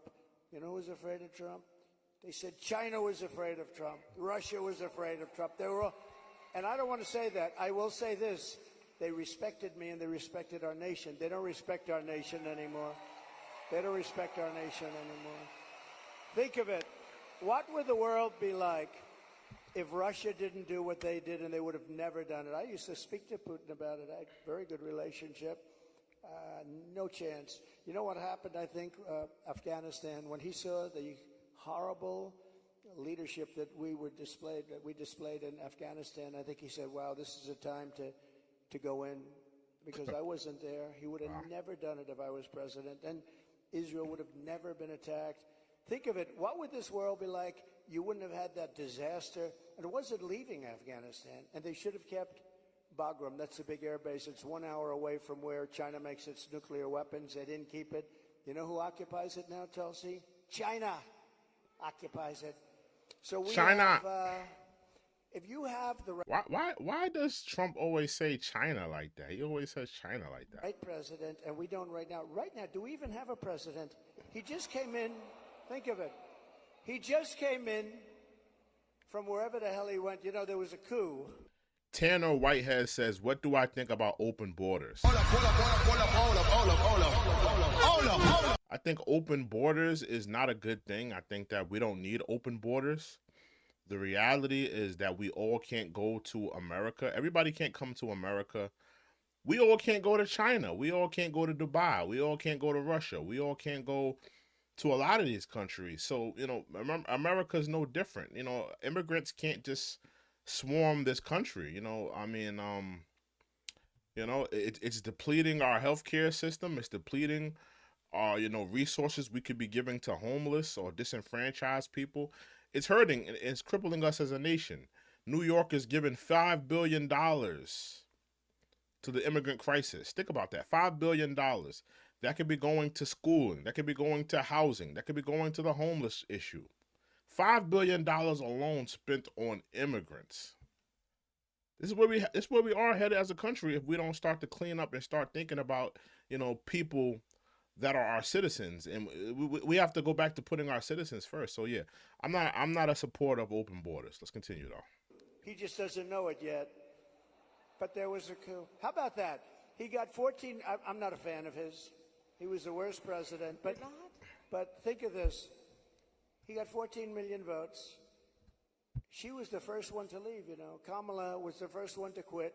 She never made it to the first state in the primaries, which was Iowa. Never even came close. Other people did, but she never even came close. And all of a sudden, she was picked, and she's now running for president. And look, it just started, really. It just really started. The polls have us up here. We're up in this. We're up in states, but it's close. It's close. It's close, and you know they cheat like hell, so we don't want to have it too close. But we have to win this. We're not going to have a country. But with him, I was so far up. We had a thing called. How did he do in the debate? Did you think he did well? Not too good. No, they wanted to have a debate. I said, okay, it's a little bit early, isn't it? I was trying to talk them out. I said, well, it's a little early for a debate, right? And they said, well, I think we'd like to do it. And that was not a good debate for them. That was not a good debate. So that was the beginning of the end for him. And they started looking. But they picked a woman that had absolutely no votes. She got no votes. And now she's running. So when you say threat to democracy, they are a threat to democracy. I'm not a threat to democracy. I'm not a threat. Thank you. Mr. President, crime and the rise of crime is on the minds of a lot of people. I want to call on Danielle here, who has a question for you. Hi, Danielle.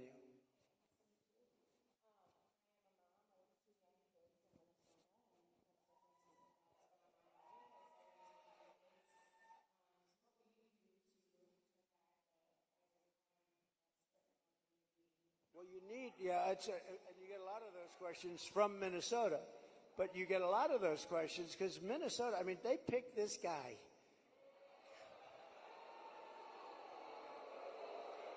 Talking about Tampon Timmy. He is weird.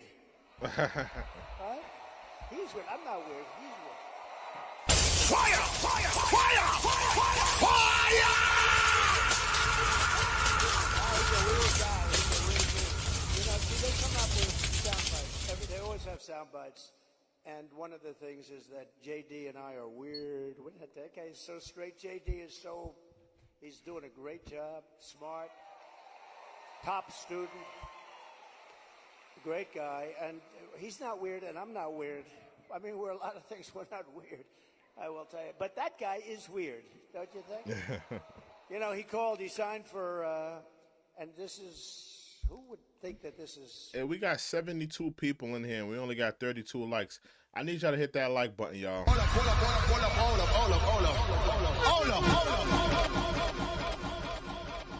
I need 40 likes. I'm not starting back this video until we get 40 likes in here, man. What a thrill. Hit that like button right now, man. With darkness and silence through the night. 72 people, but we only got 37 likes. Hit that like button, man. Hit that like button. Hit that like button. I'm searching and I'll melt into you.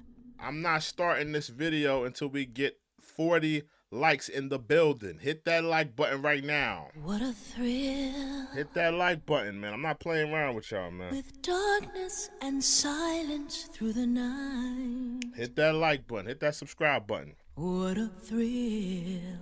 Hit that like button. I'm searching and I'll melt into you. We went from 38 to 37. Actually, we went from 38 to 37. I'm not playing around with y'all. I'm not gonna continue this video until we get 40 likes, man. So I guess we're just gonna sit here. Fire! Fire! Fire! Hit that like button.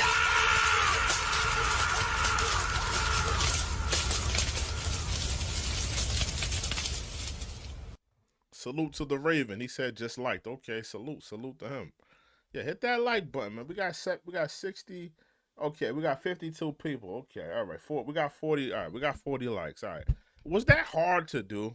Was that really that hard to do? Like, come on, y'all. Was that really that hard to do to get me to 40 likes? I literally. It's not like I had 0 likes and I was asking y'all to get me to 40. It was 37 and I'm asking y'all to get me to 40. Like, come on, bro. Yeah, come on. Like, are y'all? Some of y'all are just a little too lazy. Like, come on, bro. It's like the damn video. Even happening in our country with men playing in women's sports and all of this, but he has it at a level that nobody can believe. A bill that every boy's bathroom will have tampons. Okay. Tampon Timmy. Tampon Timmy. What are the teenage boys gonna do with the tampons, Timmy? What are they gonna do with the tampons? Hence his name, Tampon Tim. But think of it. Think of it. And you know, on the question of abortion, he is the one. Abortion in the 9th month. And if the baby in Minnesota, and I'd love to win Minnesota because those people aren't digging this guy. They're not digging this guy. But think of this. 6 states, Minnesota's one of them. If the baby is born, you're allowed to execute the baby think of that, after birth. In Minnesota, you're allowed to execute. And you remember the former governor, not the current governor, who's terrific, Len Youngkin. We're going to win maybe with Virginia. We could do that. But the former governor, and he said, you sit the mother down and the father down. You sit them down and you talk. And the baby is born and you make a decision what to do. He meant, do you execute the baby after birth? And according to what they have passed and legislation, in Minnesota, they're allowed to execute the baby after birth. And this guy is a participant. And that's why she picked him, because she is, in fact, a Marxist/communist. Remember, I'd say all the time, our country will never be socialist, right? We will not have a socialist. Well, I was right. We skipped socialism. We went to communism. This woman has to be stopped. Mr. President, we have time for one final question. I don't know if we can get a mic to Bernardo. He's got an important question, given very soon we will be honoring the anniversary of September 11th and all of the lives that were lost on that tragic day and that tragic attack where we were attacked by radical Islamist terrorists. And Bernardo wanted to share his thoughts and had a question for you on this. Thank you. Mr. President, my name is Bernardo. I'm a voter here in Wisconsin, live in the wonderful Cross County here. And I'm also a father of 8. I have 7 here with me.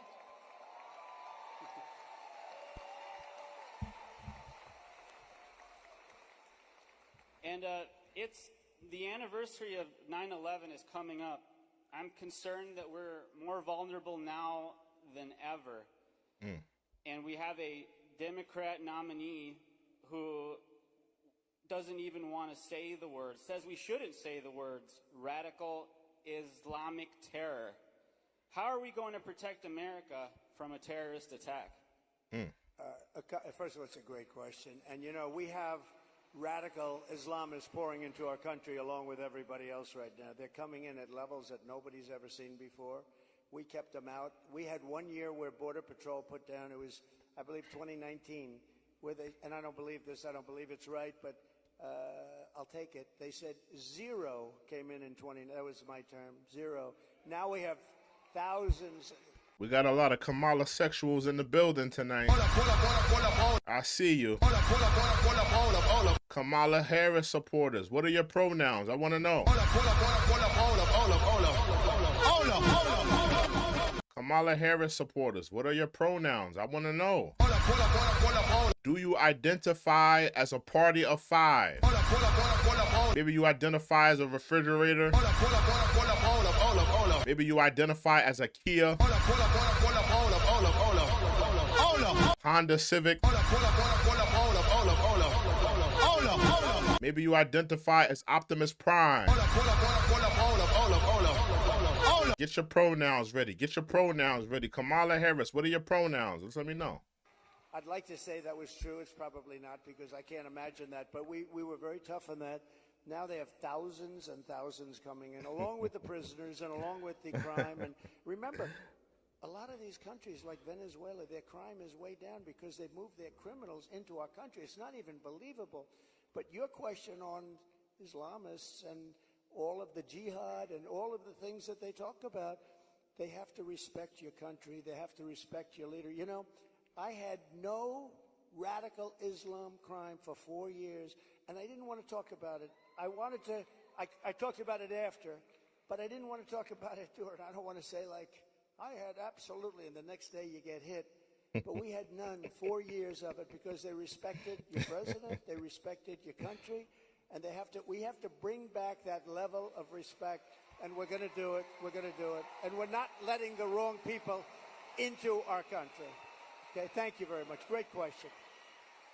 Thank you, Mr. President. I know you have run out of time here, but thank you for having this conversation with the people of Wisconsin and people across the country who are watching and concerned about these very same issues. Thank you, Mr. President. Thank you everyone, for being here. Thank you, everybody. Vote. Vote. Thank you. Donald Trump, I'm a little disappointed.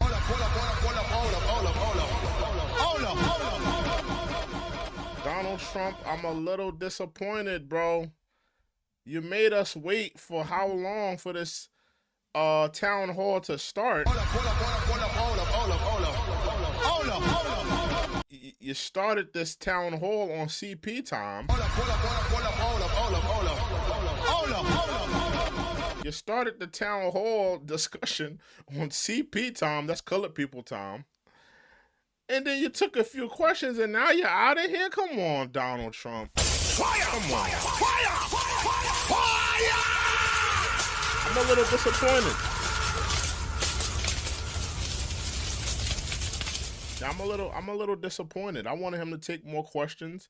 I'm thinking this is gonna be like a good hour and change discussion here. Felt more like a good 30-minute discussion No, they asked the, Tulsi, my boo, my boo. Hold up. Tulsi Gabbard, the political baddie.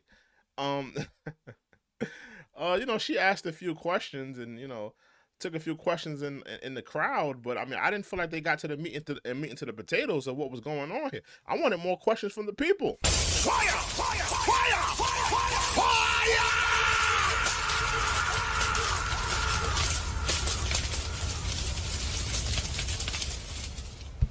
Yeah. I wanted to hear more, man. I wanted to hear more.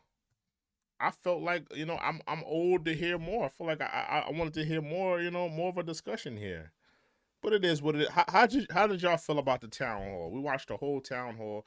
Did you feel like he answered the people's questions? Hold up. How about this?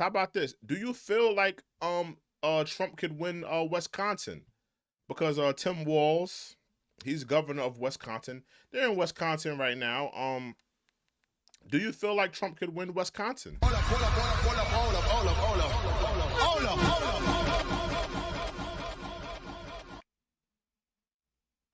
Somebody said, how many times has he spoken this week? Bro, I don't care how many times he's spoken this week. He's running for president. Hold up. When you're running for president, you're going to have to do a lot of speaking. There's no way around it. But I'm not asking for Trump to do a 2-hour town hall discussion. I think that's a little too much. But at least a good hour and change. Come on, bro. Take a good maybe let's say 10 questions. Let's do a good 10 questions. Hold up. Tulsi, Tulsi get a few off, and then we'll call it a wrap. I feel like they took maybe 2 or 3 questions from the crowd. Tulsi talked for a little bit. I don't feel like it was a very fulfilling conversation. I wanted to hear more, to be honest. Hold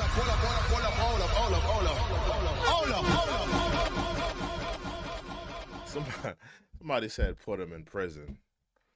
I don't think Trump is going to prison. I truly don't think so. I don't think so.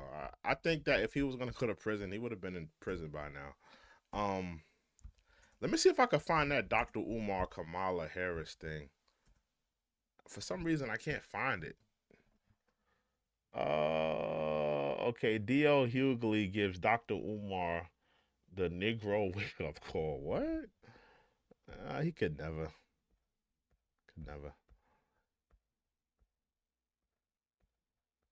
I'm looking for this clip of Dr. Umar. Hold on, give me 1 second. Let me see if I can find Dr. Umar talking about Kamala Bear. Kamala. Yeah, there was a clip he was talking about her, but I can't find it, bro. My man, Dr. Umar. Let me see. Well, if not, let me see D.L. Hughley. Let me see what D.L. Hughley. Do you guys want to see the D.L. Hughley speech? I never really did get around to that. Do y'all want to see the D.L. Hughley speech at the DNC? He wasn't really talking about nothing. Hold up.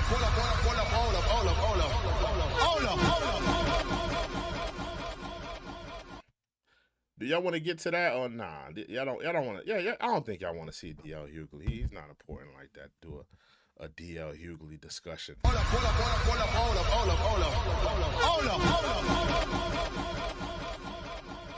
Hold on, give me 1 second. Let me just see something. Hold on. Kamala Harris.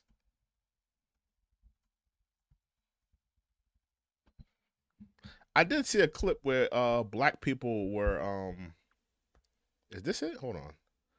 Black voters feel excitement where yes. Hold on. Let me take a look at this. Hold on. Let me take a look at this. This might be the clip I'm thinking of black voters talking. This might not be it. What is this on? Okay. There would be historical implications. I know there would be historical implication for having a black female president, the first female president. She's not a black woman, but okay, let's hear it. Well, she wouldn't be the first black president, but the first female president. There would be historical implications. but my strongest emotions for the election are just being anti-Donald J. Trump. That's the biggest thing for me, just not him. You know, and it's sad that people think like that. You know, people aren't, putting, who has the best agenda, who has the best track record.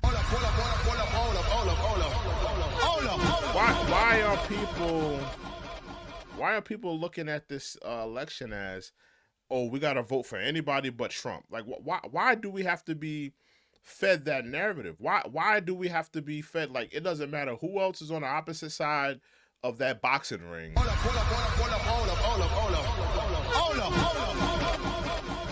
Doesn't matter what that other person is standing for. They could be totally bad for the country. They could be poison for the country.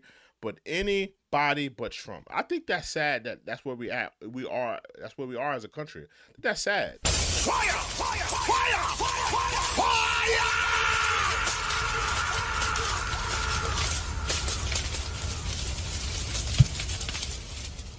You know, I think that's sad. Not him. Project 25 is my big concern. You know, there's no way we can tolerate that anymore. All that shenanigan nonsense they're trying to implement. What's with these Star Trek shades on her? Anybody know this black woman with these Star Trek shades? What's going on with her? Where are they finding these random black people?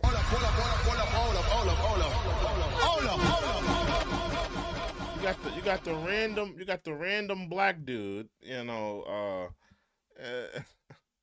then you got this black woman with the Star Trek shades. What's going on here? What's going on? Going backwards, stop and stop. Yeah. See, I could tell she's been at the Kamala Harris rallies, because they keep saying that we're not going back, we're not going backwards. I could tell she's been at the Kamala Harris rallies. I could tell. They say that at every rally. We're not going back. We're not going back. We're not going back. So they say that at every rally. So I could tell she's been at those rallies. We hope that doesn't happen. So we hope people vote towards that not happening, you know. Kamala, I'm not a fan of that as well. Here we go. This is a black man using his brain. Salute to this black man. This is a black man who is an independent thinker. This is a black man that's saying, you know what? I don't like Donald Trump. You know, there's a lot of things that he says and he does. But I'm going to be honest with you, Kamala Harris, she ain't no better. I can respect that. Fire! Fire! Fire! Fire!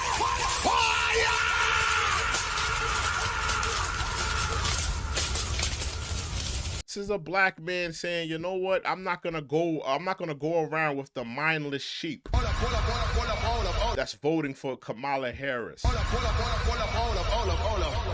Listen, you can vote for who you want to vote for, but let's just use our brains here. Kamala Harris is not for black people. I'm not gonna sit here and say I'm gonna do something that's only gonna benefit black people. No. She's not for black people. I feel like a lot of us forgot that she was even in the office because she hasn't been too vocal. She hasn't been too visible. Yeah, I guess She has not been visible. She has not been vocal. We've only seen her during election season. Those last 3.5 years in office, we have not seen Kamala.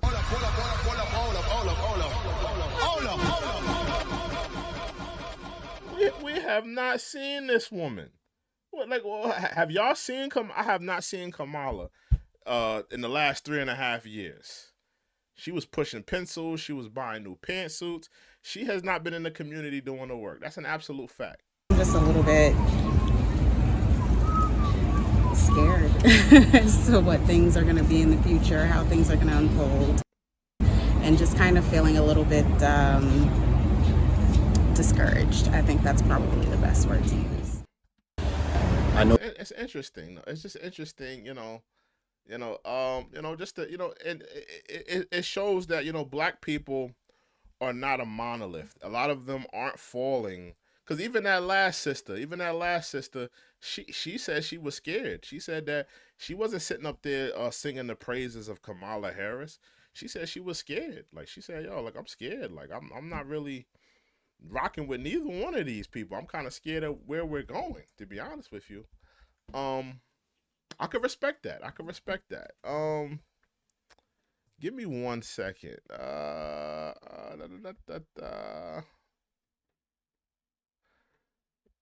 Black Chicago voters unsure on supporting. Okay, let me take a look at this. This is on Fox News. Let me take a look at this too. Well, let's talk about what's happening in Chicago, where Lawrence is, in terms of what's happened under the Biden-Harris administration. When it comes to crime, it's up 11%. That's in the year leading up. So, Pastor, you got the DNC that is here this week. How do you feel about that? It's kind of bittersweet. I'm glad for the city of Chicago that we get to host a major convention. The bitter part of it is that I don't agree with any of the principles. And so the policies that they use. Black people aren't really rocking with the Democrats like that. And it goes back into what I said, like, you know, a lot of black men, they are not rocking with the Democrats right now. You know, a lot of black women, and listen, I'm going to say this, and listen, I come from a black woman. I've dated black women. I have black women in my family. I have black aunties. I got a lot of respect and admiration for black women. But let me just break this down. Because it's going to be real, that what I'm going to break down. And if you're a part of the black community, you're going to know what I'm trying to convey here and what I'm trying to say. Black women are into, you know, they're into the whole performative they're really into the performative aspect of everything. Let's just say that. Think about it. When again, black women are into the performative aspects of everything. Think about it. When black women go to church, they're not necessarily going to church to hear, to learn a lesson, to hear a scripture that can change their life. A lot of black women go to church because they want to hear the music. They want to hear the choir. They want to hear Sister So-and-so sing her song. They want to see what the other women are wearing, the different hats and clothing. It's very performative. Walk with me. Let's take it to politics. What did the Democrats do at the DNC? Gladys Knight, Little John. Performative. All performative. Meg Thee Stallion at the campaign rally, all performative.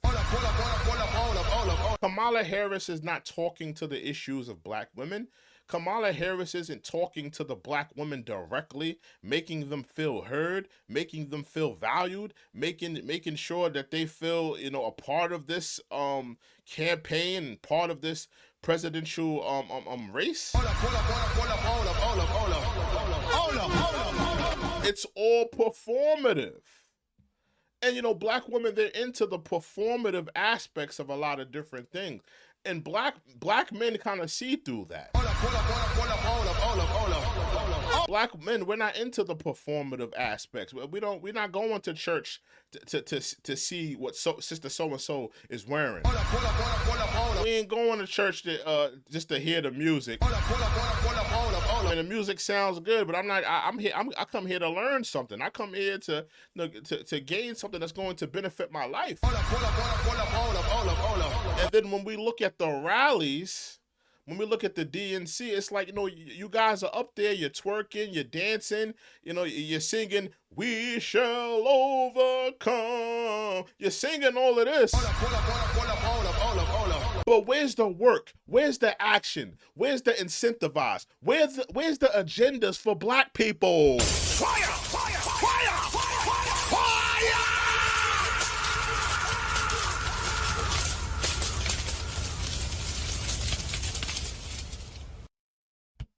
You know? Let's get back into it. Doesn't benefit our community. What do you think is the number one issue facing Chicago right now? Well, definitely the number one issue is the violence in Chicago, the gun violence. Think about all those people that they had come out at the DNC. What a thrill. You had Oprah. Michelle Obama. Barack Obama. Here you had a black woman said, violence is the number one issue in Chicago. Why hasn't Oprah, Barack Obama, and Michelle fixed Chicago? Fire! Fire! Fire! Fire!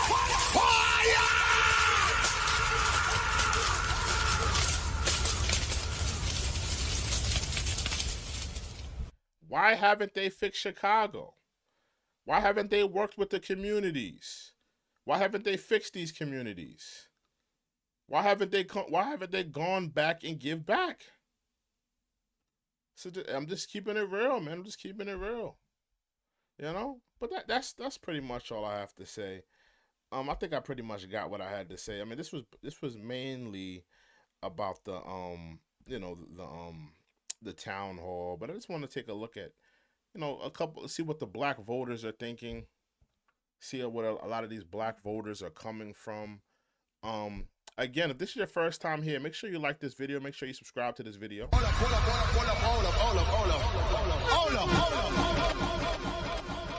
Make sure this is my first day back. I have not been feeling too good, haven't been feeling too well. But yeah, guys, I mean, listen, man, this is an important election year. We have a lot to get to. We have a lot. I mean, I think the debate should be coming up soon, right? When is the debate? Is the debate happening this month? Hold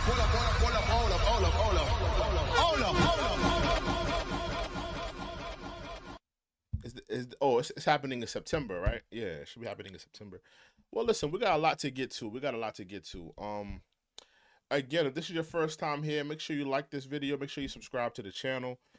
This is the check-in report. We're going to have more dialogue, discussions on politics and different other things and different other aspects. I hope you guys have been entertained as well as enlightened.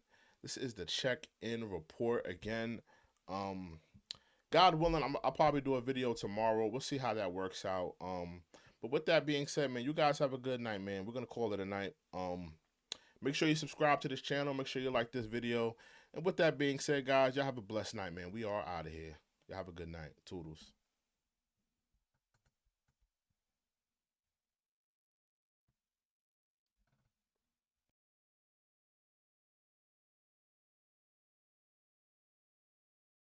What a thrill. With darkness and silence through the night. What a thrill. I'm searching and I'll melt into you. I'm not going to sit here and say I'm going to do something that's only going to benefit black people. No. Fire!